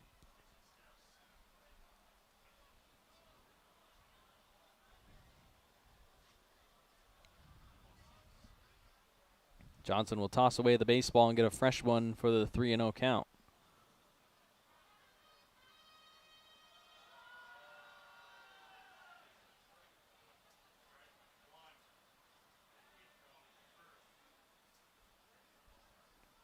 Kenneth Johnson set for a 3-0 delivery home. And he finds a strike zone, but still well behind in the count. Needs that to be the first pitch of the at-bat rather than the fourth. So it's 3-1 on the lefty batting McNeil. Switch hitter batting as left-hander against the right-handed arm Johnson. The 3-1 misses high and away. The fourth walk that Kenneth Johnson has issued here in 2 innings of relief puts runners at first and second. Top of the order, Justin Tucker back up. Justin Tucker, a hit and a hit by pitch for him tonight.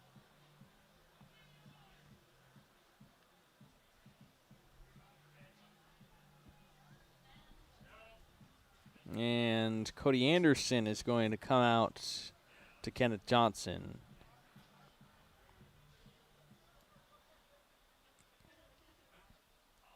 Bell's associate pitching coach, Cody Anderson, a former Bell himself, back out there chatting with the starter, Kenneth Johnson.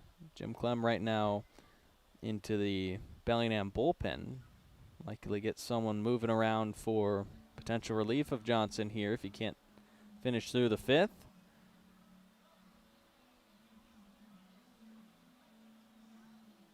Johnson so far into his second inning of relief.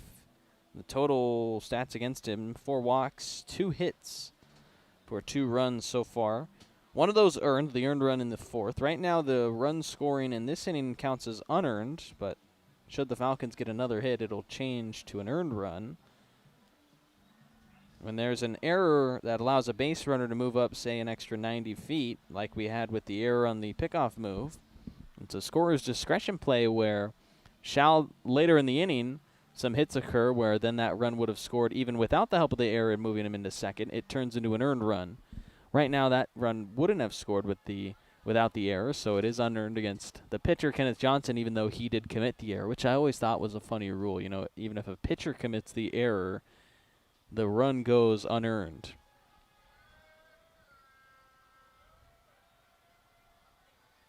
It's one of those rules where, you know, you could kind of cheat the system if you're just focused on stats only. The hit by pitch one is something I think about too, because if you get down 3-0 against a guy and, you know, you don't want to give up a walk against your whip stat, you could just hit him. A hit by pitch doesn't affect the whip. Maybe in the same way, if you had, you know, some runners on and you knew you were going to allow the run in, let me just commit an error real quick. Then it's an unearned run.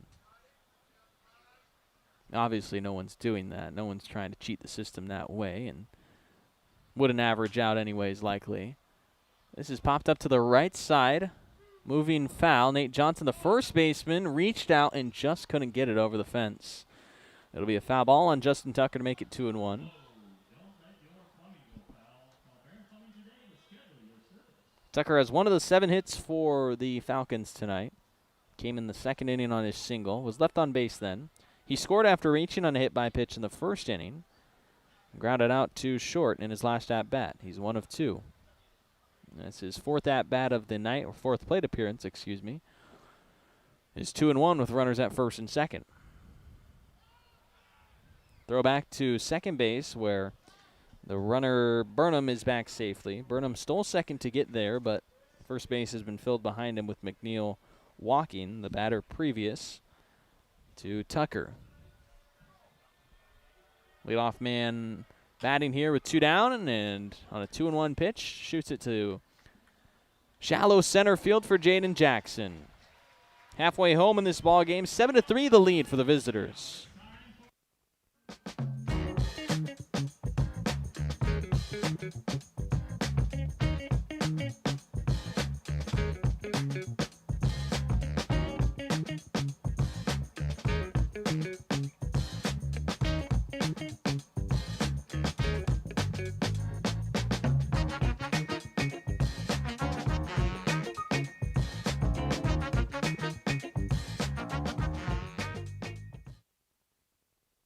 Washington homeowners are saving thousands of dollars on their energy bill by upgrading their home. And the best part is, CNGC is giving back even more money when you switch to a more efficient alternative. So you can enjoy increased property value, a higher quality of life with better appliances, and greater comfort for your family.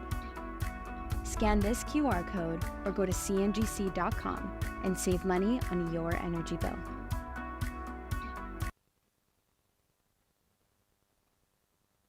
Puget Sound Energy is thrilled to team up with the Bellingham Bells for Community Wednesdays this season.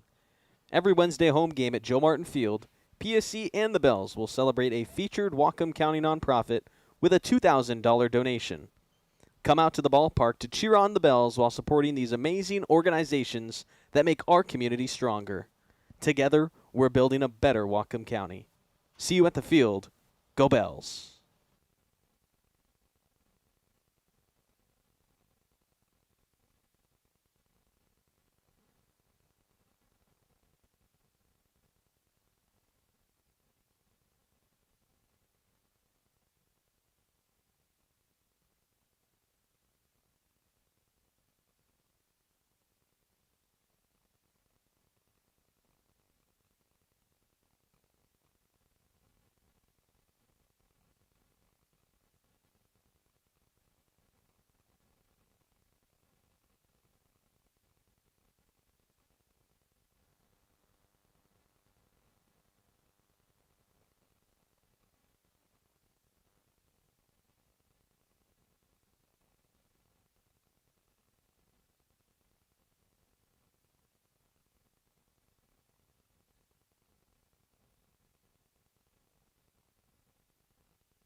Falcons have made a pitching change here, and there was a bit of confusion about who it was, but this is Mason Zobel pitching.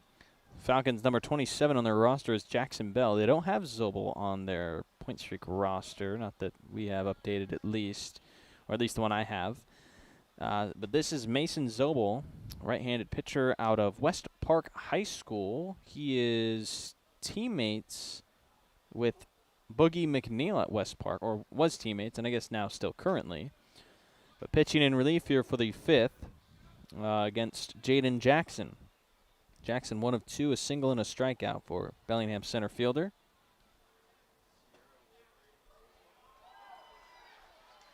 Jaden Jackson starting things off, and he'll reach base to begin the bottom of the 5th. Bellingham and Kelowna not the only matchups in the West Coast League. It's a full schedule tonight. The Edmonton Riverhawks hosting the Kamloops Northpaws. 4-4 tie right now. That's been a close series. Bottom of the 7th out in Edmonton, the score right now. Also in the North Division, Victoria and the Harbor Cats leading the Nanaimo Night Owls 5-0 in the bottom of the 6th inning. The Wenatchee Apple Sox lead the Port Angeles Lefties 2-0 in the top of the 7th. Noah Cassie fouls away the first pitch in his at-bat. Down in the South Division, the Portland Pickles lead the Springfield Drifters 2-0 in the bottom of the 3rd. The Corvallis Knights lead the Bend Elks 2-1 in the bottom of the 5th. The Walla Walla Sweets and the Yakima Valley Pippins are tied at 1 in the top of the 7th. And the Ridgefield Raptors lead the Marion Berries 5-2, top of the 6th inning down in Ridgefield. Here in Bellingham, a 7-3 lead for the Kelowna Falcons. Bell's first base runner reaching to start the inning, and now Cassie batting in an 0-1 count. Leadoff walk for Jackson is his second time on base. Strike 2 on Cassie. The walk comes after the starter, Lucas Smith, only issued 1 walk through a 4-inning start where he gave up 6 hits for 3 runs. Will receive a no decision despite exiting with a 4-run lead. It would be Zobel earning the win, shall he pitch through this 5th cleanly, and the Falcons hold on the rest of the way through. Halfway through tonight's ball game, as the temperature finally starting to drop here in Bellingham. 85 degrees when we started the game, creeping down to the high 70s now. The sun gets a set off of the right side of this ballpark. Southwest facing ballpark here in Bellingham. Pop up right side from Cassie. Out of play. Still a ball and 2 strikes on Bellingham's designated hitter, who has gone 0 of 2 so far in his 2 trips to the plate. Flew out to the second baseman McNeil, struck out swinging against the starter Smith, one of the 3 strikeouts for the starter. Now the first pitcher out of the Falcons bullpen is Mason Zobel. Breaking pitch on the ground, left side for a foul ball from Cassie early on it.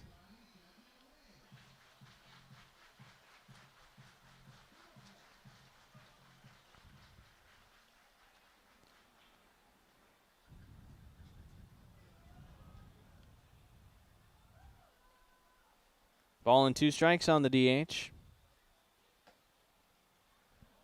That fastball a miss, low and outside for ball 2.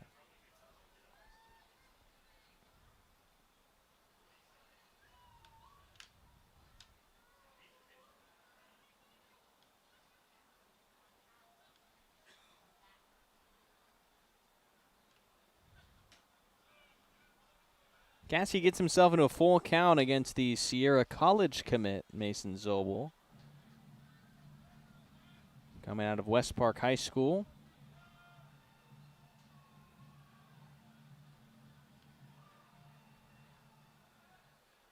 (3-2). Back-to-back walks to start his relief outing. Gives the Bellingham some traffic and a chance to chip away at the 4-run lead that the Falcons lead. Nate Johnson will bat, but not before a mound visit.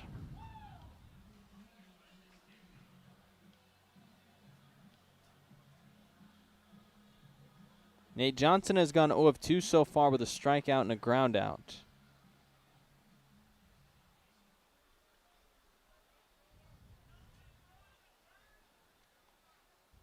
Johnson a bat with 2 men on here for Bellingham.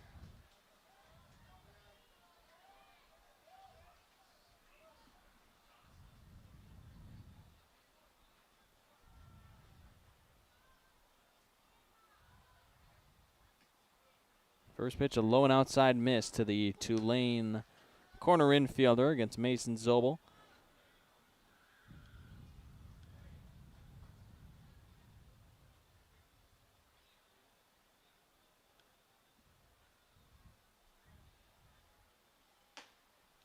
Gets a high strike on the 6'5" Nate Johnson to make it 1-1. That 85-mile-an-hour pitch, evening the count on Bellingham's cleanup hitter, who's trying to clean up these two base runners off of free passes to begin the bottom of the fifth for Bellingham. Jackson and Cassie at first and second via walks.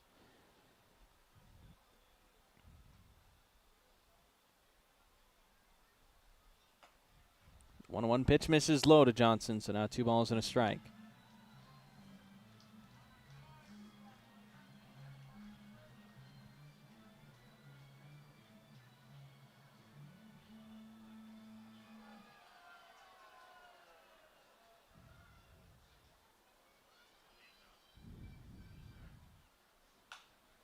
Foul ball from Johnson makes it 2-2. Zobel needs an out here after walking his first 2 batters in his first inning of relief, following a good start by Lucas Smith, keeping the Falcons ahead of the Bellingham Bells. 7-3 the score right now.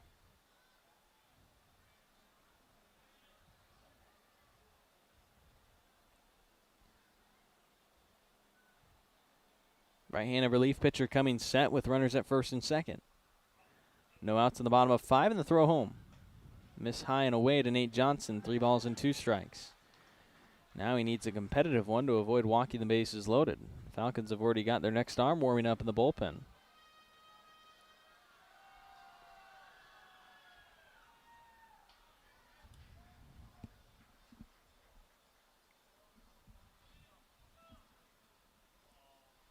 Full count pitch.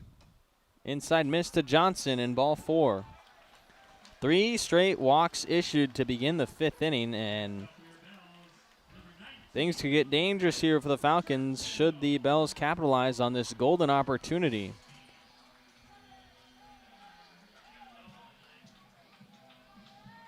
Churchill with a double and a run scored in the 2nd. Ground out from him in the 4th.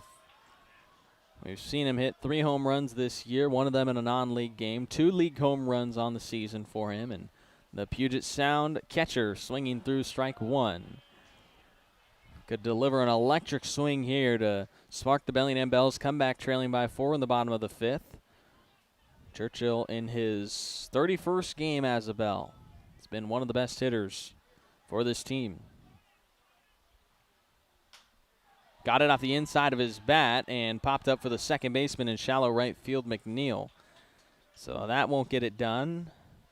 Not deep enough to sacrifice Jackson home. And it'll be instead on the shoulders of Bo Schinkel.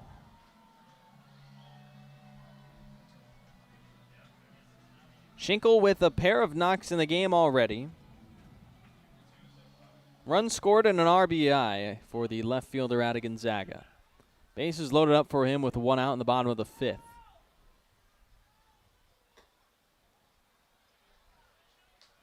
One out pitch to Schinkel is ball 1 missing wide. Zobel the first arm out of the pen for the Falcons and immediate traffic against him. Just trying to hold on as he looks for 2 more outs. The double play would be a gift for his defense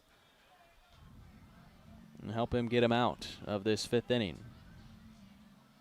7-3 the Falcons lead, but the tying run at the plate and Bo Schinkel with the bases loaded.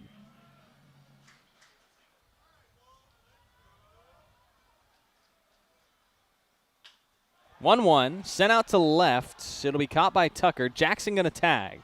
Throw coming in towards home plate is in time. The catcher, Kozar, standing still, just had to stick the glove out to make the catch, and Tucker puts away Jackson on a 7-2 putout at home. The bases were loaded, but no runs coming to score as we head into the 6th. Still a 4-run lead for the visitors.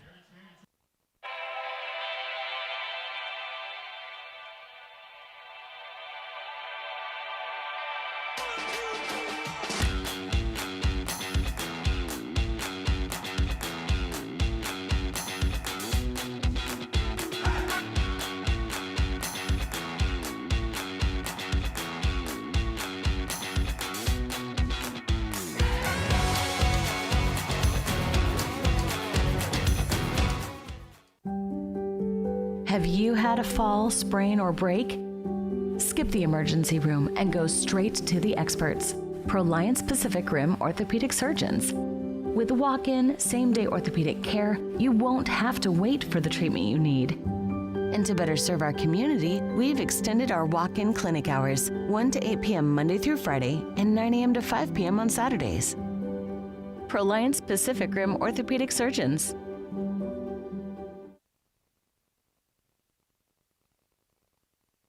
Choose cooperative. Choose community. Bank with local industrial credit union. Proud Sunday savings sponsor of the Bellingham Bells. If you live, work, or attend school in Washington, you can join a credit union that puts people first. Local decisions, personalized service, and a real commitment to our community.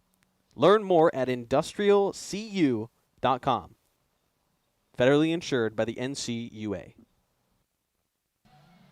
Sixth inning in Bellingham, Washington, here on this Tuesday night in July the 21st. I'm Zen Hill here, broadcasting live from the Wiku Diamond at Joe Martin Field. Hope you've enjoyed our game tonight so far. I'm sure if you're a Kelowna Falcons fan, you're happy. Leading by 4, 7-3. Us here at home, though, bummed out about how the way that fifth inning ended. Bases loaded with only one out and a double play on a liner and play at the plate. Make it so you get no runs after the bases were juiced. That was a huge get for the Falcons defense to stay in front during this game as they try to even the 3-game series. Right now in a good position to do it as we head into the 6th.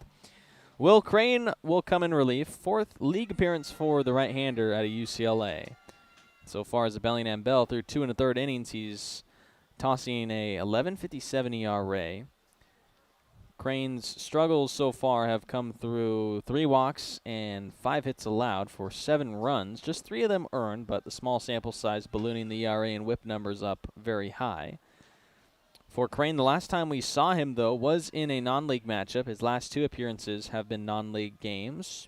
He threw 2 scoreless frames against the Dub C Fish Sticks on July 15th, and then an inning of scoreless work against Bombat Northwest back on the 9th. He'll try and keep the scoreless streak going for him into a league matchup against the Kelowna Falcons, but right now against Xander Seelkin, behind in the count, 2 balls and a strike on Kelowna's third baseman, who has flown out 3 straight times. Crane does get his second strike in on the third baseman to make it 2-2, dealing the 86-mile-an-hour pitch down the center of the plate.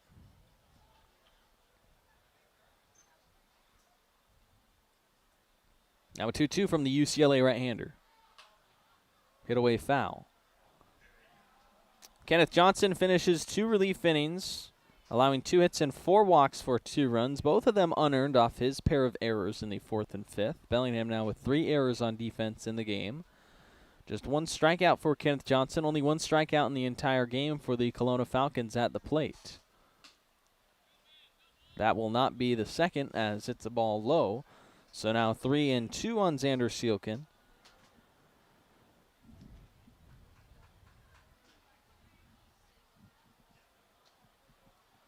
Full count pitch from the right-hander Crane. Tapped foul off the left side.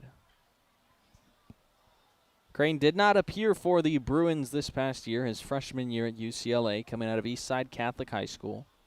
Washington High School, the right-hander back in the Pacific Northwest here for a 2nd straight summer in the WCL. Pitched with the Bend Elks last year. Elks having a tough season this year. Bend over the last couple of years has been a pretty competitive team, but this year they are tied with the Springfield Drifters for last place in the South Division. This fly ball on a line to Romnick Keebon in right. He'll grab the out as Seelkin once more hits a fly out to right field. He's now been retired by Keebon 3 out of his 4 times at the plate. And his other out in his 4 at-bats was a fly out to center field, which maybe could have even been grabbed by Keebon that time as well.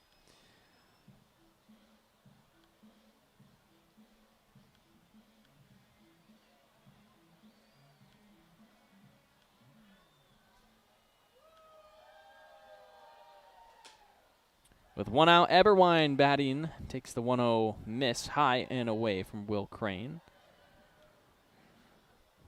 Crane threw 11 1/3 innings with the Bend Elks last summer. He allowed 10 runs in that time. trying to get back to the success he found at Eastside Catholic High School, where he was an All-Metro League first-team selection and an All-State pitcher in his career. Facing Eberwein, the center fielder, who's gone 0 of 2 with a walk so far. Sees the first strike against Crane for a 2-1 count. And Eberwein bats here with 1 out for the Falcons in the top of the 6th.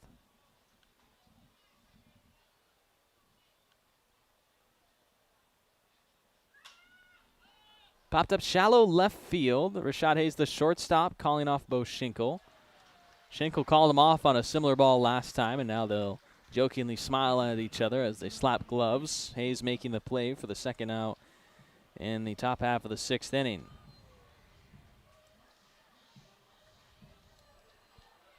Two up, 2 down for Will Crane. He's trying to build his momentum forward. Right now in a good path to do so in his first inning of relief.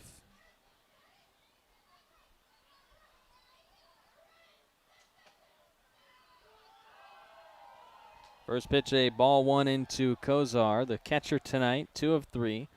2 singles, 2 runs, 1 RBI.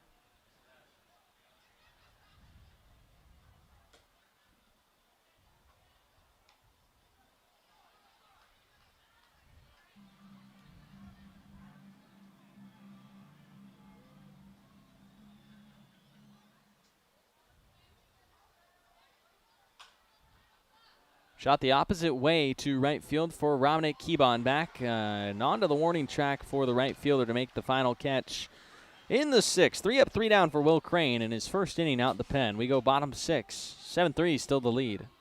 Need a break from everything? Escape to a place where anything is possible and the fun never stops. At Silver Reef Casino Resort, you'll discover world-class dining, championship caliber golf, a full sports book and bar, over 1,000 top-rated slots and table games, and so much more. Come join the fun and see why we've been consistently rated one of the region's top destinations. Visit silverreefcasino.com to book your stay and discover all the exciting events and promotions we have in store for you. Silver Reef Casino Resort, located off I-5, exit 260. At Judd & Black, great value comes with expert assistance. We're your hometown appliance store, where you can expect top-notch service and a wide selection of quality brands. When you walk into a Judd & Black showroom, you can expect to see a very friendly face that's ready to help and figure out what you need. Enjoy a shopping experience big box stores can't offer. Talk to an appliance expert at your hometown appliance store for over 85 years. Judd & Black. Back in Bellingham, bottom of the 6th inning. Staying out there is going to be Mason Zobel despite walking 3 batters in the 5th inning. Got around the bases loaded jam for him. Helping was a weak pop-up from Matt Churchill. Line out from Bo Schinkel that had Jaden Jackson tagging up from third base, trying to score from third to home, but the throw home from Justin Tucker out in left field turned the double play to finish the 5th, and a big missed opportunity for the Bellingham Bells in the bottom of the 5th inning, who still trail it 7-3. They are down by 4 here in the second game of 3. And Tyler Peschke will bat next. Peschke reached on a fielder's choice, beating out a double play in the last plate appearances for him, coming in the 4th. He went on to score a run on a balk. Came with the bases loaded. Bells have had the bases loaded in now the 4th and 5th innings, but just only 1 run to show for it. As Peschke's foul ball is strike 1 to start the bottom of the 6th.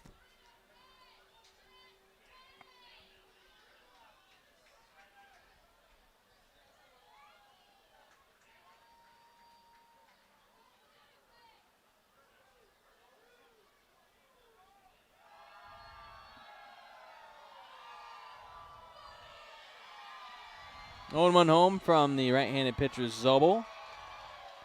Strike 2 on Peschke.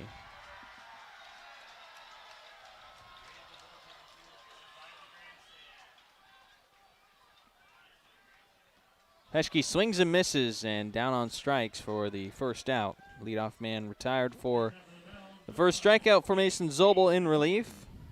And KG Hattori next man up. Sack bunt and a hit for him.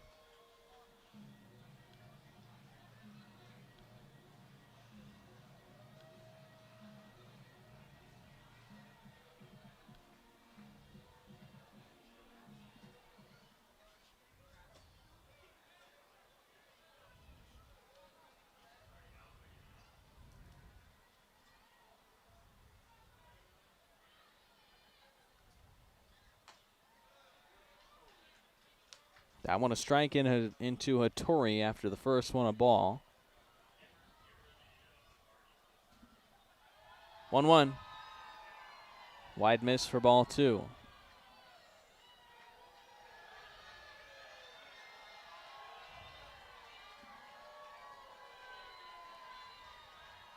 Hattori calls time and steps out.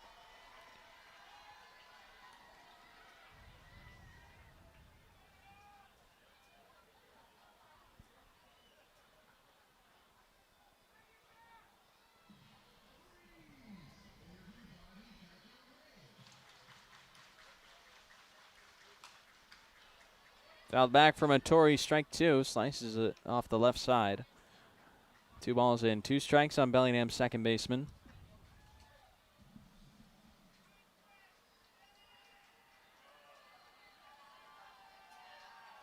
Mason Zobel in his second inning of relief has already started better than the 5th did, retiring the first batter. He let the first 3 batters reach via walks in the 5th, but did not allow a hit in the inning. Ended up coming away with a scoreless frame. Now he's in line for a victory should the Falcons remain in front. Keiji Hattori in a 2-2 count. After the strikeout to begin the 6th, the 2-2 turns into a full count on the miss high and away from Zobel.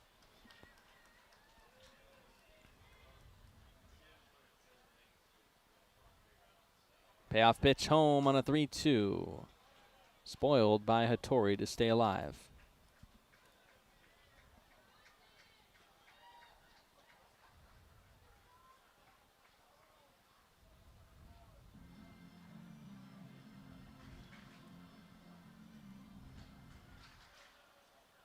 Hattori ground ball to Burnham, the shortstop. Gloved it for a second, looked like it could have been dangerous, but able to make the play. Kind of secured it awkwardly, but got the second out on a routine play.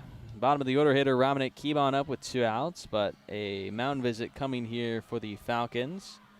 Josh Towers, the pitching coach, is out there to talk with the right-hander Zobel, who's had a nice 6th inning despite the scoreless 5th. Wasn't a pretty one with his 3 walks. Now he started with 2 straight outs in the 6th and holding a 4-run lead, trying to post another scoreless frame.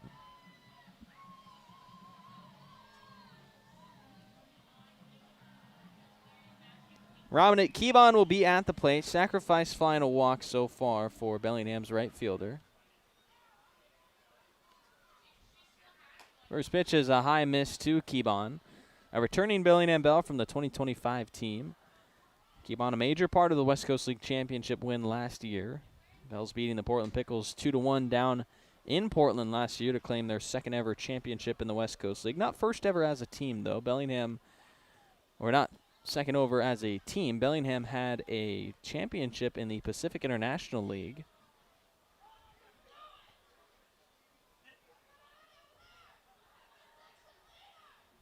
It was their inaugural season in 1999 when the Bells won the PIL. Keebon's fly out to left finishes us our 6th inning. Into the 7th, still a 4-run cushion for the Falcons. What's up, Bells fans? Dr. Amar here from Everstrong Therapy, the sports and performance physical therapists and rehab professionals right here in Bellingham. We are so proud to continue being the official training and rehab partner of the Bellingham Bells, making sure our boys are safe and moving their best throughout the season. So remember, when you're ready to rehab like a professional athlete, come see us at Everstrong, and we'll see you soon. Thanks so much, stay Everstrong, and go Bells.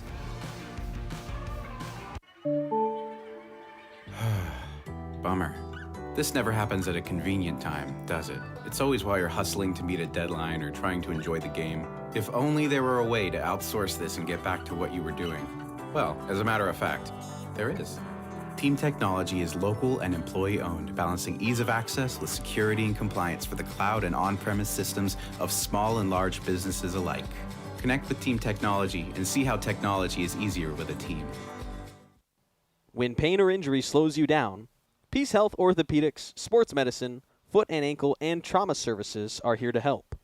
Our experienced orthopedic team cares for bones, joints, and muscles, offering personalized treatment and same-day appointments. From everyday aches to unexpected injuries and joint replacement, Peace Health helps you move better, feel stronger, and get back to your life. Learn more about Peace Health Orthopedics at peacehealth.org. That's peacehealth.org. 7th inning in Bellingham, Washington. Here live on the Bells YouTube channel. It's Zen Hill, as always, here for another Bells home game, taking you through the play-by-play between the Kelowna Falcons and Bellingham Bells tonight. 7-3 the lead for the visitors as they look to even this 3-game series. It would set up a rubber match if the score holds as it stands right now. Tomorrow's game starting at 6:35 could determine the series, and it's an important series. The Bells and Falcons are both vying for a playoff spot. Right now the Falcons trying to vie for the number 2 seed in the postseason. In the driver's seat to do that, but a loss for them yesterday. 11-4, but tonight's been a good bounce back. 0-1 on Finley Buckner, delivered a 2-run home run in the third. Swing and a miss to make it 0-2 on him. Will Crane, a perfect 6th inning. Forced 3 straight pop-ups, 2 to right field, 1 to shallow left.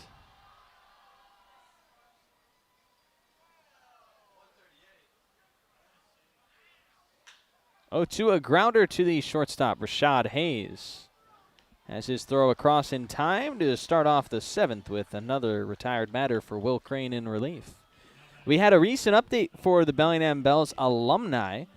Of course, we're about over a week removed from the MLB draft, so there's signees that are going in. Of course, last week in the actual draft, we had Roman Martin selected in the 4th round of the Athletics. He was a 2024 Bell, so not that far removed. Dean West from 2023 was selected in the 7th round of the Toronto Blue Jays. Isaac Yeager from 2023 was selected in the 14th round of the Chicago White Sox. And then we had some signees go undrafted. Trevor Moore, who was a Bell in 23 and 25, he signed to the Washington Nationals. And most recently we had Alex Fernandez, who was a Bellingham Bell in 2022 and last year in 2025 during the first half of the year. He signed to the Athletics. Rosofsky with a fly ball into right center field that drops in between Keybon and Jackson. And a base hit for the Falcons with 1 out is the first base runner against Will Crane as Rosofsky gets his 2nd knock of the night. After doubling in the first, he'll now be at first base with 1 out in the top of the 7th inning.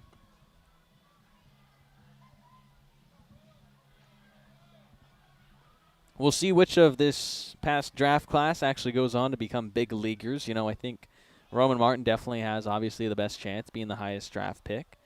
But, you know, sometimes guys can get through. Dean West obviously has great tools with speed and developed into a great player at UCLA after being a Bell in 2023 before he ever attended UCLA. Rooting for all those guys, of course. Bells have 19 big leaguers in their team's history. The only current players are Kyle Stowers and Matt McClain. Stowers, playing of the Miami Marlins, was a MLB All-Star last year. Started this year on the injured list and is now just making his way back to full health, and has been hitting some homers for the Fish, who have had a good stretch over the last couple of months. Matt McClain, a bit of a down year for the infielder for the Cincinnati Reds, but McClain still a bright future for him, hopefully. Kelowna Falcons' current big leaguers, Riley O'Brien, as we mentioned, the NL All-Star. Phil Mayton, of course, just placed on the IL, but you can still count him as a big leaguer.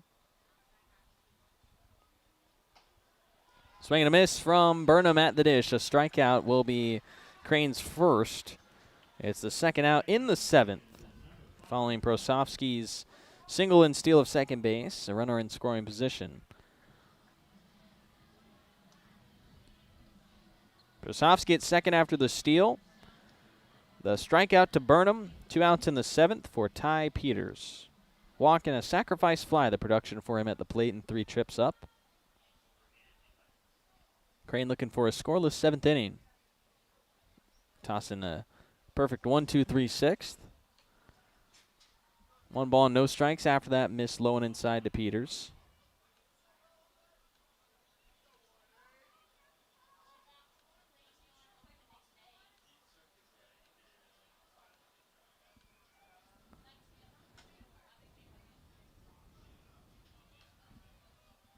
Two 2-0 on the right fielder. A pair of misses from Crane. So far has commanded the zone well in relief. Crane working on 27 pitches, 17 of those for strikes. Number 18 for him will be a foul ball off of Ty Peters, so 2-1.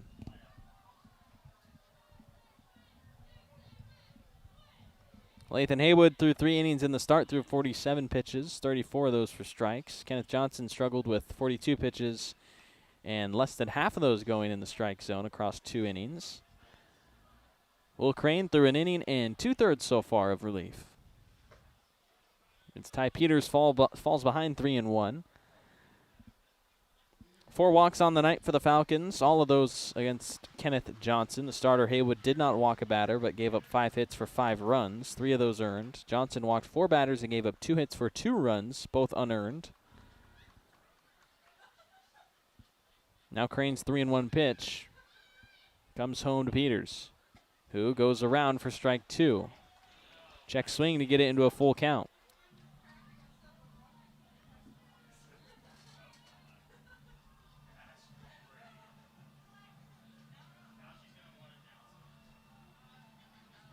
Three-two on the right fielder, Peters.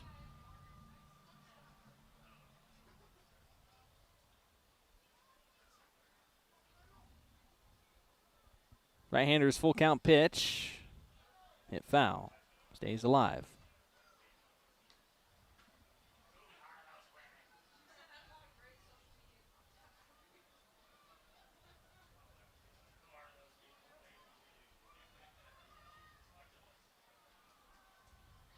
Another payoff pitch coming from the UCLA right-hander. Here it is with 2 outs. Line past the shortstop Hayes and into left. Runner trying for home. Shinkle's throw to Churchill well in time. Tries to swim around the tag, but it's applied by Churchill, and Prosofsky is out on a risky send from the Falcons. It does not pay off, and through the top of the 7th, it'll be no runs off of Will Crane. 7-3, still the lead as we'll stretch.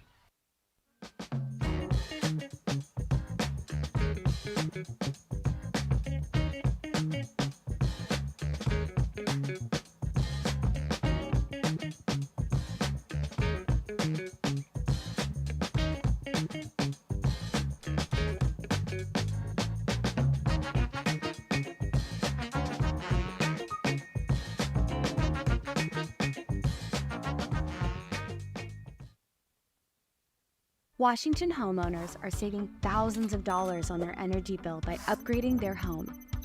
And the best part is, CNGC is giving back even more money when you switch to a more efficient alternative. So you can enjoy increased property value, a higher quality of life with better appliances, and greater comfort for your family. Scan this QR code or go to cngc.com and save money on your energy bill. Choose cooperative. Choose community. Bank with local industrial credit union. Proud Sunday savings sponsor of the Bellingham Bells. If you live, work, or attend school in Washington, you can join a credit union that puts people first. Local decisions, personalized service, and a real commitment to our community. Learn more at industrialcu.com. Federally insured by the NCUA. 7th inning stretch is finished. Michael J., our man, down on the field with the mic singing "Take Me Out to the Ball Game." And Bells trying to rally behind a 4-run deficit. They trail the Kelowna Falcons 7-3 into the bottom of 7. It'll be the top of the order working against Mason Zobel. 3rd inning of relief for this right-hander, who is debuting, I believe, for the Falcons. Wearing the number 27 that previously belonged to Jackson Bell. Rashad Hayes, a big swing on his first one and shoots it to the deepest part of the field for a leadoff double. And tacks an early pitch, and Hayes will go into second base after crushing that one 380 feet. How did that not get out of the ballpark? The deep left center field wall sits at 380 feet, and it was 383. The 380 feet out in center field must not factor in the height of the fence. That came off of Hayes' bat at 98 miles an hour, and now he's at second for Jaden Jackson.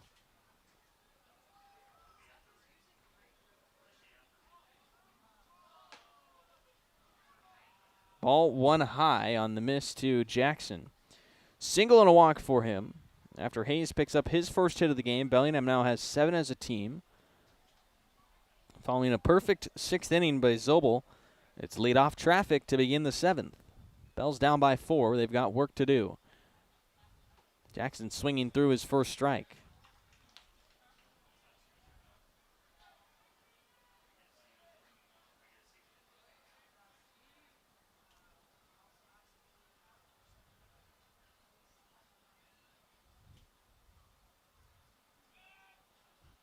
A pickoff move back from Zobel to second base. Rashad Hayes, though, not moving off of there. Hayes on the summer, 6 steals for Bellingham, tied for the second most on the team, along with Bryce Johnson and Dylan Moss, as well as himself. And that foul ball from Jackson makes it 1-2.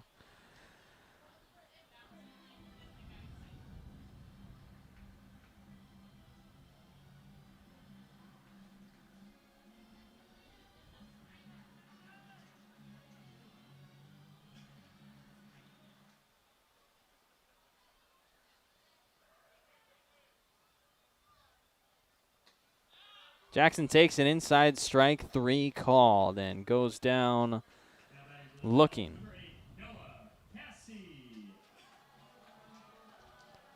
Jackson struck out for the second time in the night. Zobel will collect his second of the game. 5th by the staff for Kelowna, the 2 arms, I should say. It's not even a full staff yet tonight. It's just a duo. Noah Cassie looking for his first hit, 0 of 2 with a walk. Bellingham not trying to waste the leadoff double.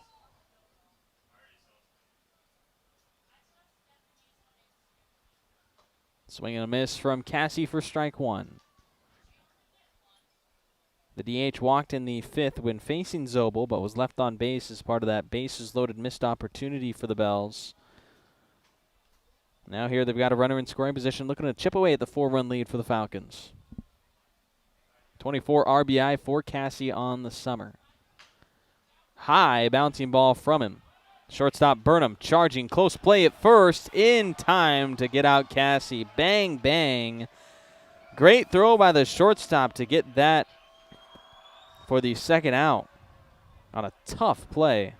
Next up for your Bells, number 6, Nate Johnson. And now Nate Johnson will bat next for Bellingham. Hayes did move up to third base.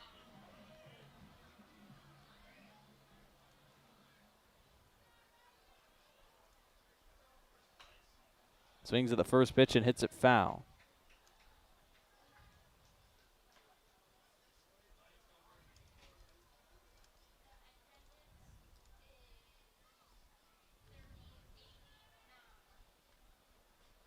Two outs in the bottom of the 7th. That missed low to the Bellingham first baseman, 1-1. Do have an official attendance number for you. It's north of 3,000 as I suspected. Nearly 3,100 fans in the ballpark tonight. Such a great showing by our fans all year long so far. Tonight no different. On a Tuesday that is for the people, they have showed up and supported the Bells. Now can Bellingham get the rally going? Johnson into center field, gets it down in front of Eberwine. His first move was back, and that will be an RBI knock for Johnson to cut the lead down to 3. A misread in center field by Eberwine, and Johnson makes him burn.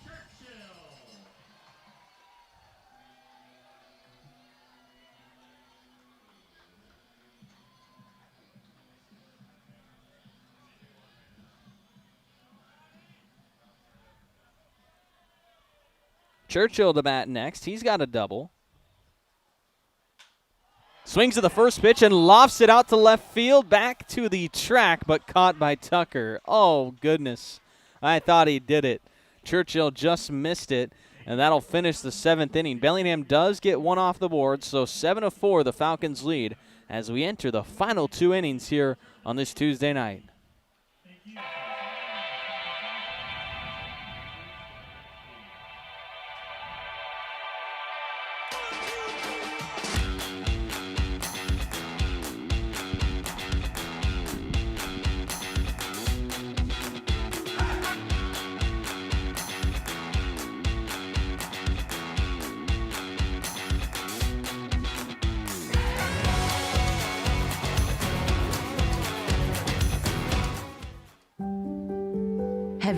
had a fall, sprain, or break? Skip the emergency room and go straight to the experts, Proliance Pacific Rim orthopedic surgeons. With walk-in, same-day orthopedic care, you won't have to wait for the treatment you need. And to better serve our community, we've extended our walk-in clinic hours, 1 to 8 p.m. Monday through Friday and 9 a.m. to 5 p.m. on Saturdays. Proliance Pacific Rim orthopedic surgeons.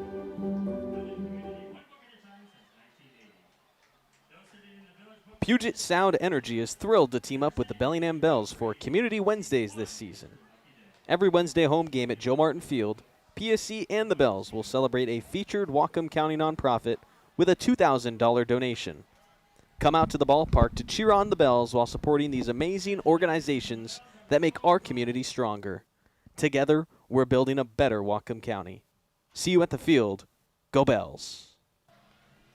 Cal Young will be your new pitcher in the 8th inning for the Bellingham Bells, and the 4-time Bellinghamster now out there for the 8th inning as the left-hander will toss against the 9-1-2 hitters following 2 scoreless innings from Will Crane, the UCLA right-hander with a good relief appearance, giving up just 2 hits, no walks, striking out 1, and pushing us into the 8th. A 3-run difference between these two North Division squads. The Kelowna Falcons leading 7-4 over your Bells.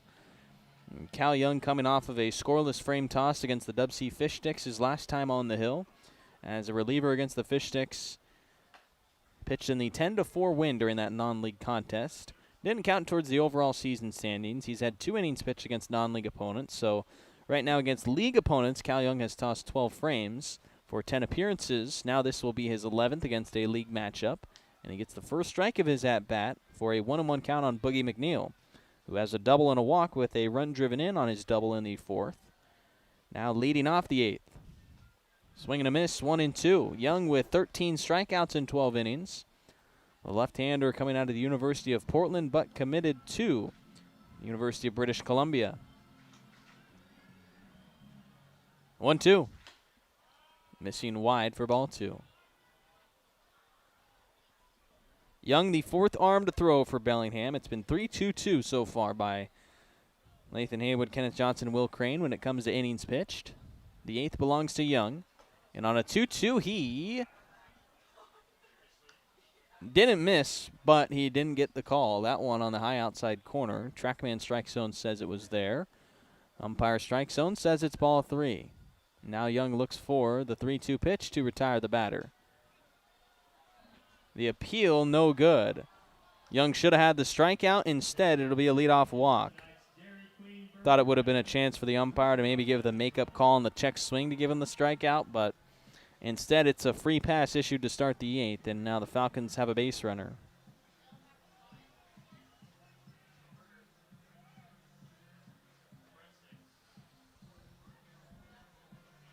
Tucker a hit and a hit by pitch, but retired his last 2 times up to the plate. Leadoff batter batting from the right side. Bunts it back to Cal Young. Left-handed pitcher will field and throw high and wild to first. It's the 4th error of the game.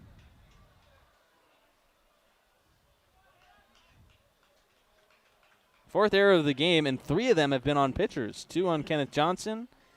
That one there on Cal Young. Runners at first and second for the Bellingham Bells. The umpires are having a conversation.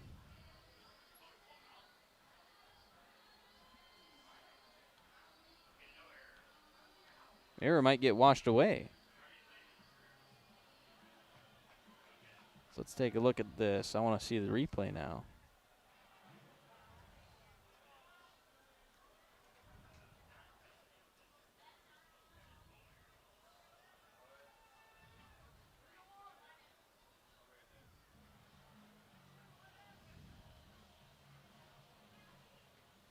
I think they are saying that the base runner is out with where he ran to first.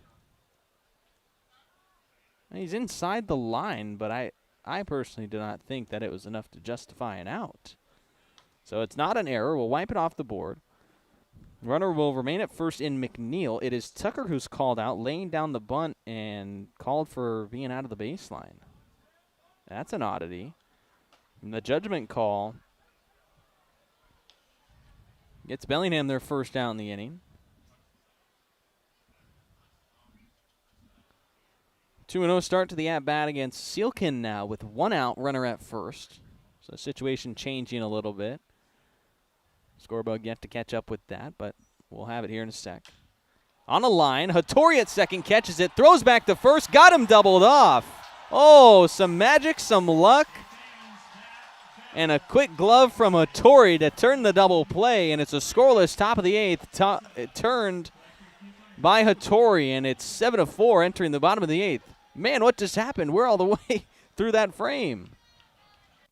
Need a break from everything? Escape to a place where anything is possible and the fun never stops. At Silver Reef Casino Resort, you'll discover world-class dining, championship caliber golf, a full sports book and bar, over 1,000 top-rated slots and table games, and so much more. Come join the fun and see why we've been consistently rated one of the region's top destinations. Visit silverreefcasino.com to book your stay and discover all the exciting events and promotions we have in store for you. Silver Reef Casino Resort, located off I-5, exit 260. At Judd & Black, great value comes with expert assistance. We're your hometown appliance store, where you can expect top-notch service and a wide selection of quality brands. When you walk into a Judd & Black showroom, you can expect to see a very friendly face that's ready to help and figure out what you need. Enjoy a shopping experience big box stores can't offer. Talk to an appliance expert at your hometown appliance store for over 85 years. Judd & Black. When pain or injury slows you down, Peace Health Orthopedics, Sports Medicine, Foot and Ankle, and Trauma Services are here to help. Our experienced orthopedic team cares for bones, joints, and muscles, offering personalized treatment and same-day appointments. From everyday aches to unexpected injuries and joint replacement, Peace Health helps you move better, feel stronger, and get back to your life. Learn more about Peace Health Orthopedics at peacehealth.org. That's peacehealth.org. So now it is the bottom of the 8th inning, and the Kelowna Falcons have a new arm throwing. It is Aiden Ennis tossing, and he's coming in to try and shut the game down because that's what he's done all season with Kelowna. 13 appearances and just 1 run allowed in that time. 19 2/3 innings pitched for this right-hander. The ERA .46, 2-0 record, 1 save. It is a save situation should he go the next 2 frames, with the Kelowna Falcons leading by 3, 7-4. Bo Schinkel, Tyler Peschke, and Hattori will try and continue to chip away at the 3-run lead for Kelowna for hopes of a late-run comeback.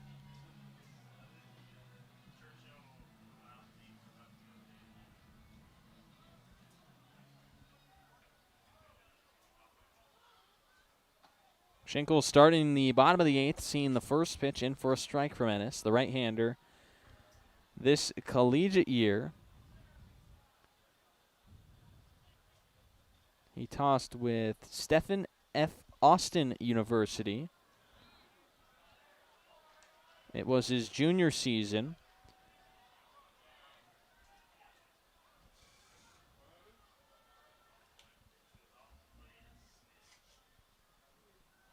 And 2 so far to begin it on Schinkel, who's got 2 hits, and he chases high and away for strike 3. And, yeah, this is what he's coming in to do.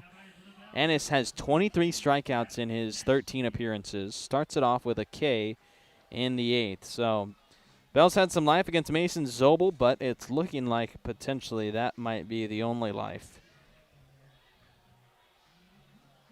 Bells will try and string it together against this dominant pitcher so far, or a dominant pitcher so far for the Falcons on the year. Grounder from Peschke. The third baseman stops it on a dive. Throw is too high. And Peschke reaches on an infield hit. Peschke gets his second hit of the game.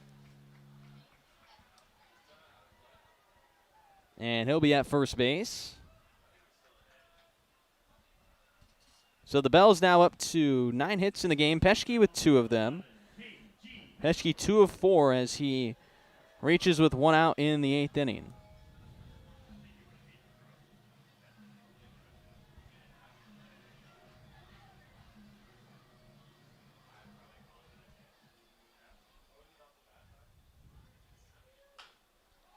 Ground ball to the right side, could be 2 to finish it. The pitcher did not step on first base in time, so instead of it being a turn double play for the Falcons, Bellingham with some life. Hattori will be at first base. Peschke wiped away. That ground ball double play chance is just a routine putout.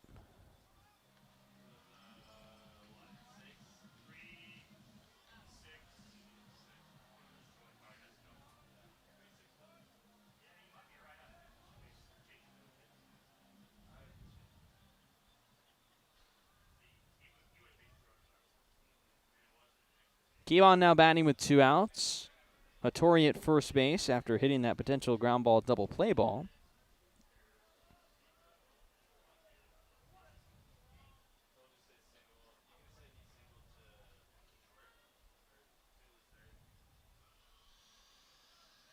Two outs, Keon sprays it away foul.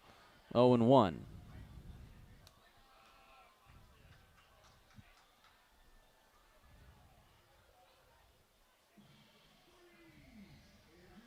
Final line for Zobel, the relief pitcher, first man out for the Falcons, was 3 innings of work, 1 run allowed on 2 hits and 3 walks with 2 strikeouts.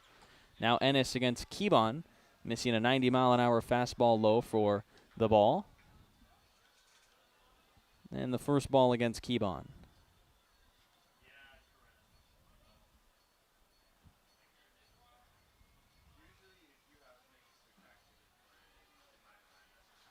One, two. Bouncing ball from Keon, high chopper to the second baseman. McNeil has the play at first and rips it across on the line to Buckner to finish the 8th. So Bells get the ball in play against the new arm, but still trail it by 3 as we head into the final frame here in Bellingham. What's up, Bells fans? Dr. Mar here from Everstrong Therapy, the sports and performance physical therapists and rehab professionals right here in Bellingham. We are so proud to continue being the official training and rehab partner of the Bellingham Bells, making sure our boys are safe and moving their best throughout the season. So remember, when you're ready to rehab like a professional athlete, come see us at Everstrong and we'll see you soon. Thanks so much, stay Everstrong, and go Bells.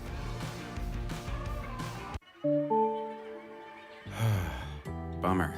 This never happens at a convenient time, does it? It's always while you're hustling to meet a deadline or trying to enjoy the game. If only there were a way to outsource this and get back to what you were doing. Well, as a matter of fact, there is. Team Technology is local and employee-owned, balancing ease of access with security and compliance for the cloud and on-premise systems of small and large businesses alike. Connect with Team Technology and see how technology is easier with a team. Choose cooperative. Choose community. Bank with Local Industrial Credit Union.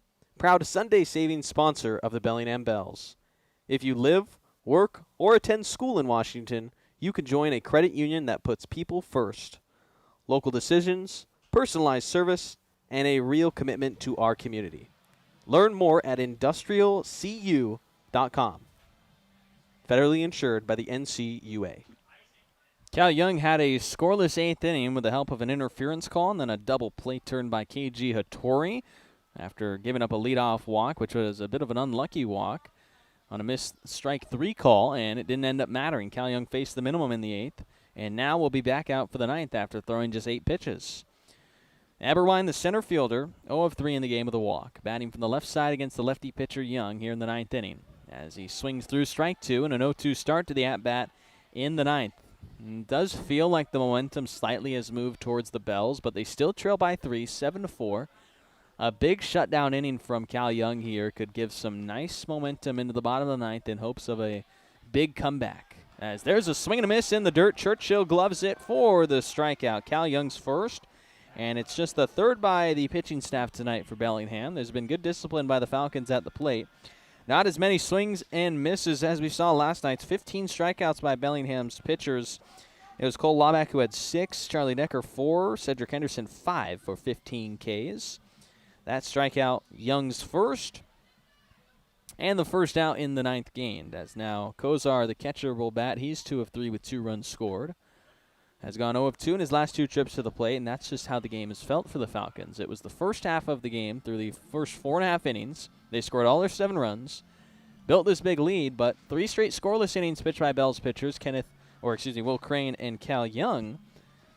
Now we just need the offense to have some spark. There's been some moments in the game where runs were definitely left on the board for Bellingham.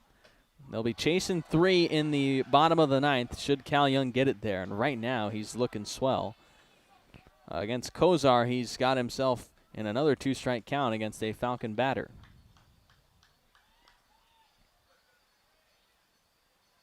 Swing and a miss. Back-to-back strikeouts for Cal Young to start the 9th. Next up for the Falcons, number 8, Finley Buckner. Finley Buckner had a 2-run homer in the 3rd. He's walked since and grounded out. Overall on the night, 1 of 3 with 3 runs scored. Reaching base on the walk, the homer, of course, and then an error as well. Error that led to 2 extra runs for the Falcons in the 1st, and you just imagine what would happen without the 3 defensive errors in the game. Bells have 3 runs in this one that have gone unearned.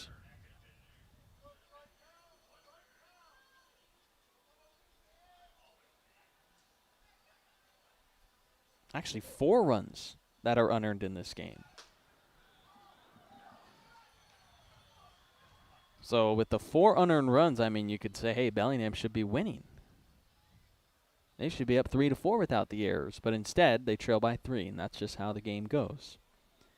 Cal Young trying to send us to the 9th, or the bottom of the 9th, that is. Deep fly ball to right field, but it is Keybon to his right. Cal Young a 1-2-3 9th, 2 punch outs to cap 2 scoreless innings, and Bellingham's chasing 3 with 3 outs to go.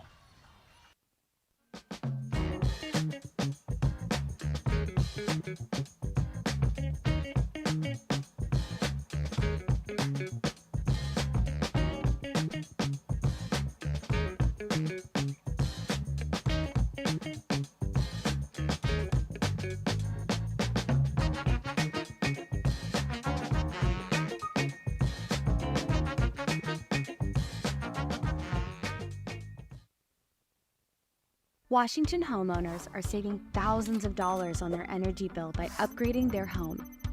And the best part is, CNGC is giving back even more money when you switch to a more efficient alternative.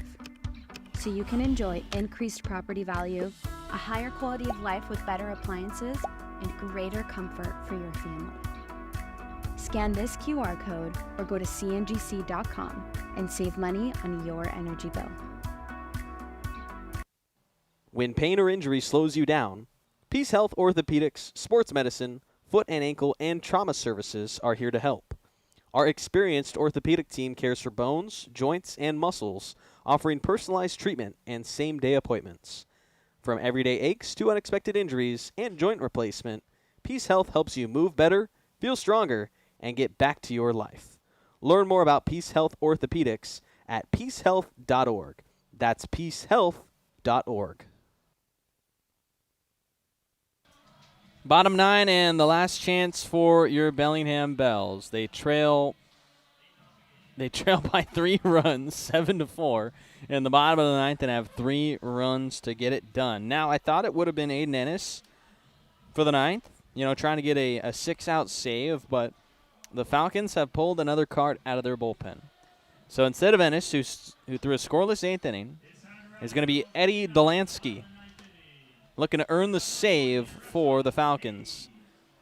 Through 18 2/3 innings with the Falcons, Delansky a 3.38 ERA in 15 appearances. He has locked down 4 saves already, the team leader, and that's his role. He tries to do it another time for save number 5 as he faces the Bells here in the bottom of the frame.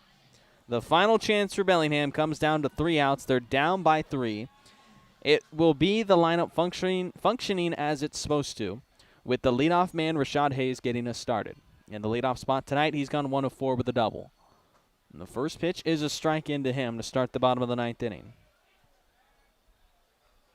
Bells haven't had a moment at home like this in a while, where they need to rally behind in the 9th inning. They've closed out most of their wins in the top of the 9th when they take the victories here at home.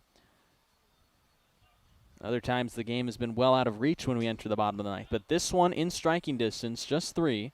But the Bells need base runners. Rashad Hayes in a 1-ball, 1-strike count facing Delansky.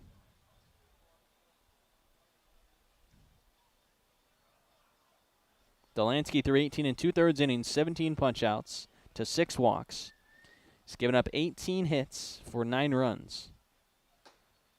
He's been gettable by some of the West Coast League teams he's faced, but overall finding success with those 4 saves. This could be number 5. Leadoff man Hayes down in the count, a ball and 2 strikes. Trying to get on base to get the rally started.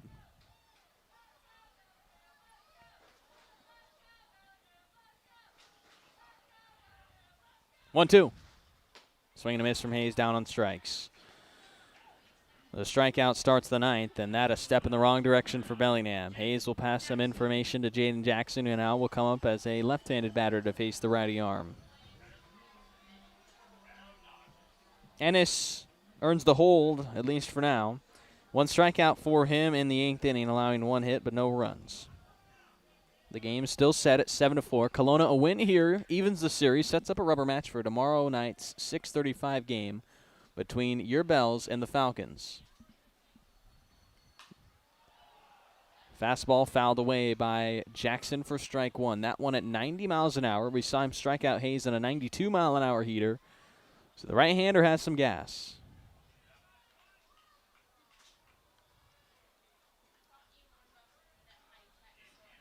Delansky out of Niagara University, pitching here for the Falcons in the bottom of the 9th.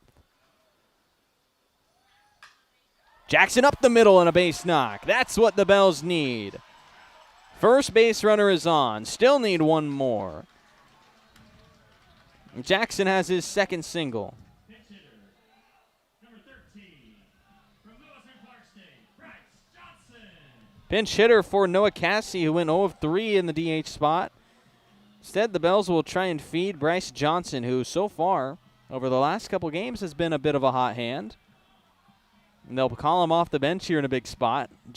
Bryce Johnson delivered a big walk-off for Bellingham earlier in the season when the Bells were facing the Nanaimo Night Owls, and he came through with the walk-off knock in the 11-10 win for the Bells on June 10th. Obviously no chance to walk this thing off with Bellingham down by 3 runs, but Johnson can factor into the potential comeback.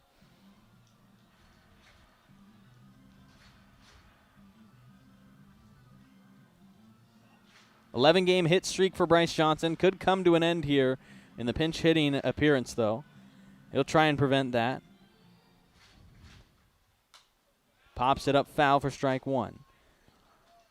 During the hit streak for Bryce Johnson,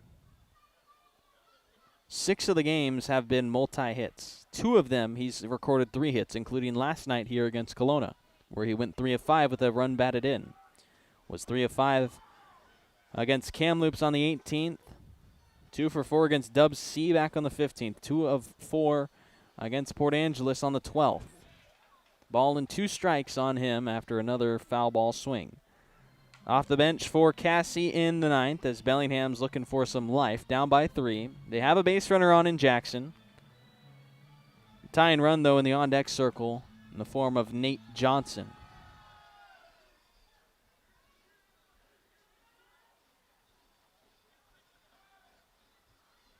One-two pitch to Bryce Johnson.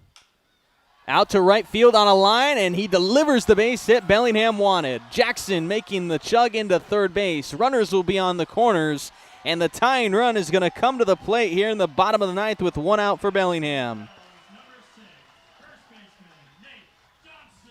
You felt like the momentum was tilting back to the home team's side. 1 swing from here from Nate Johnson, and this game is fully reset. Yet to homer as a Bellingham Bell.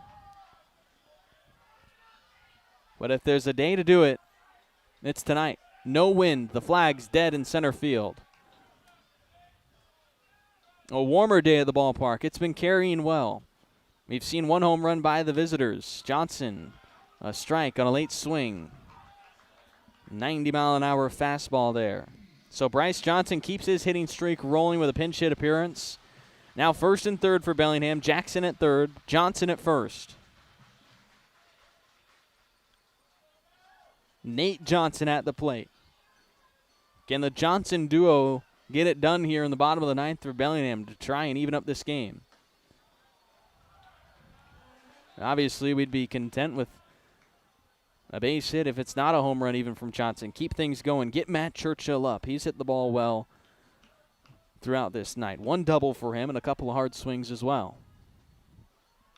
He's the go-ahead run in the on-deck circle. Double play ends it for the Falcons, though, with one out. And Nate Johnson being patient, taking a high strike. That tall frame of Johnson not doing him any favors. Bellingham fans didn't agree with it, but it's a ball and 2 strikes. Ducks on the pond for Bellingham in the bottom of the 9th with one out. Johnson going on the pitch. Bryce Johnson, that is, as Nate Johnson at the plate fouls it off. Ball and 2 strikes still.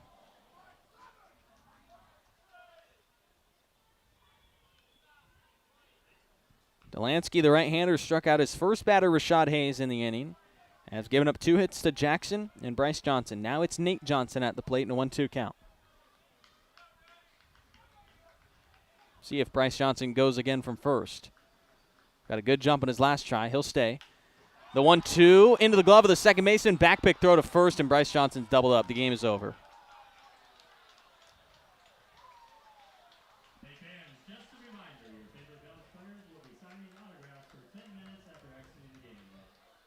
The Bells will be back again tomorrow night to take on the Kelowna Falcons in Game 3 of the rubber match of the series. Thank you for coming out tonight. Please drive home safely. Boogie McNeil turns the game-winning double play to finish it. We saw the Falcons get picked off in a similar fashion. That one into the glove of the second baseman, and then the back pick throw to first to get Bryce Johnson doubled up. Crushing end to a game that had promise in the 9th. But Bellingham falls 7-4 against the Kelowna Falcons, and the series between these two North Division squads is now even at a game apiece. Our rubber match tomorrow night, 6:35. We'll see you there. I'm Zen Hill. Stick around for the post-game stats.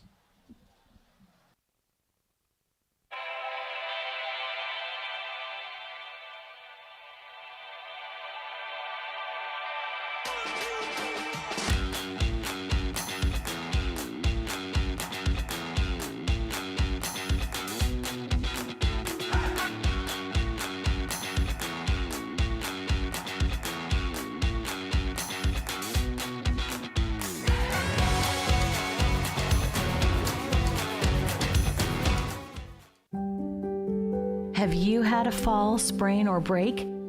Skip the emergency room and go straight to the experts, Proliance Pacific Rim orthopedic surgeons. With walk-in, same-day orthopedic care, you won't have to wait for the treatment you need. And to better serve our community, we've extended our walk-in clinic hours, 1 to 8 p.m. Monday through Friday and 9 a.m. to 5 p.m. on Saturdays. Proliance Pacific Rim orthopedic surgeons.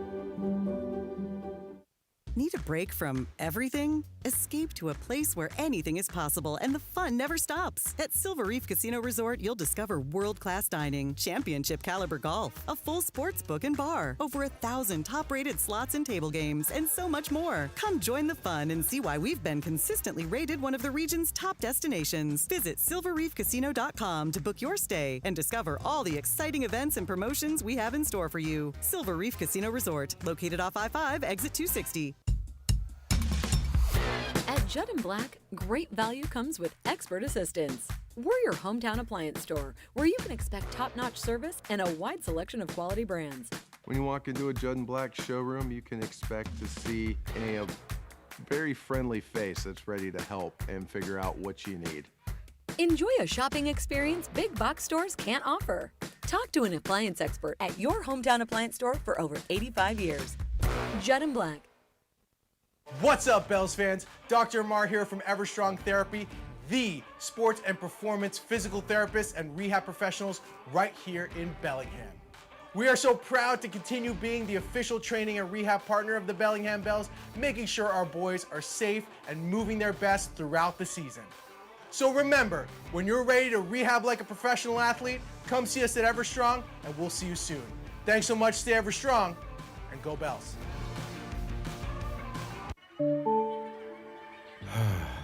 Bummer.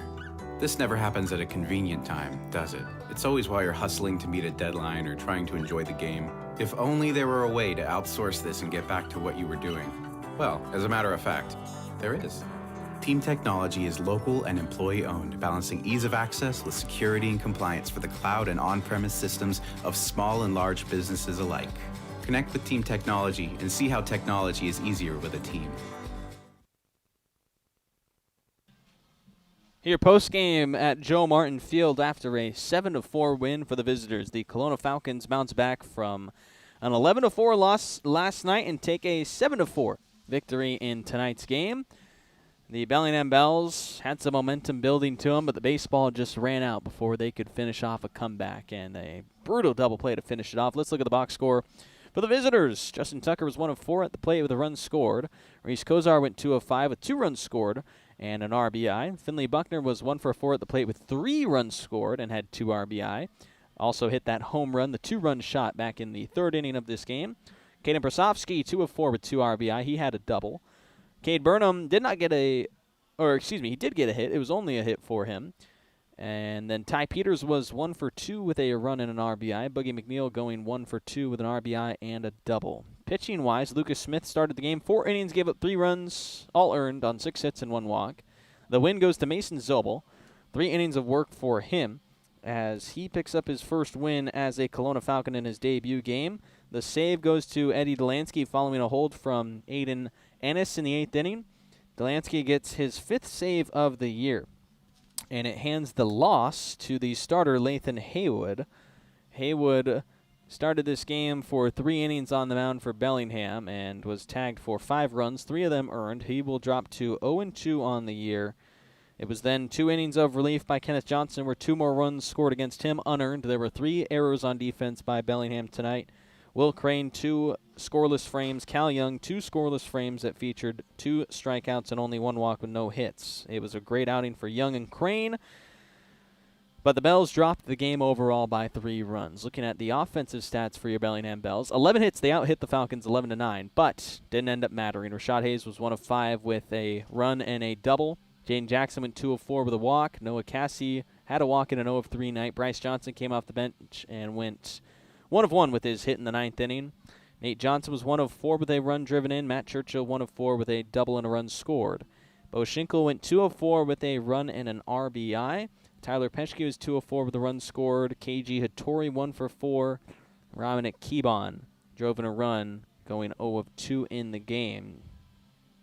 We're going to go with Cal Young as your Terry Stash State Farm player of the game. The last arm to throw. Faced the minimum through his final 2 frames. And got the job done for Bellingham on the mound. The offense just couldn't come around after getting 2 base runners on in the bottom of the 9th. A double play hit into by Nate Johnson on a liner to Boogie McNeil, the second baseman. But hey, it sets up for a fun game tomorrow. Wednesday, 6:35, these 2 teams face off in a rubber game as the Falcons look to try and take the Bellingham Bells down here at home and even up the season-long series between these 2 teams because the Bells took 2 out of 3 up in Kelowna. Now the Falcons got the chance to do the same thing down here in Bellingham. We'll have to see tomorrow night, though, how it goes. 7-4 final here. We hope you enjoyed it. I'm Zen Hill, and as always, we'll see you tomorrow night. Go Bells.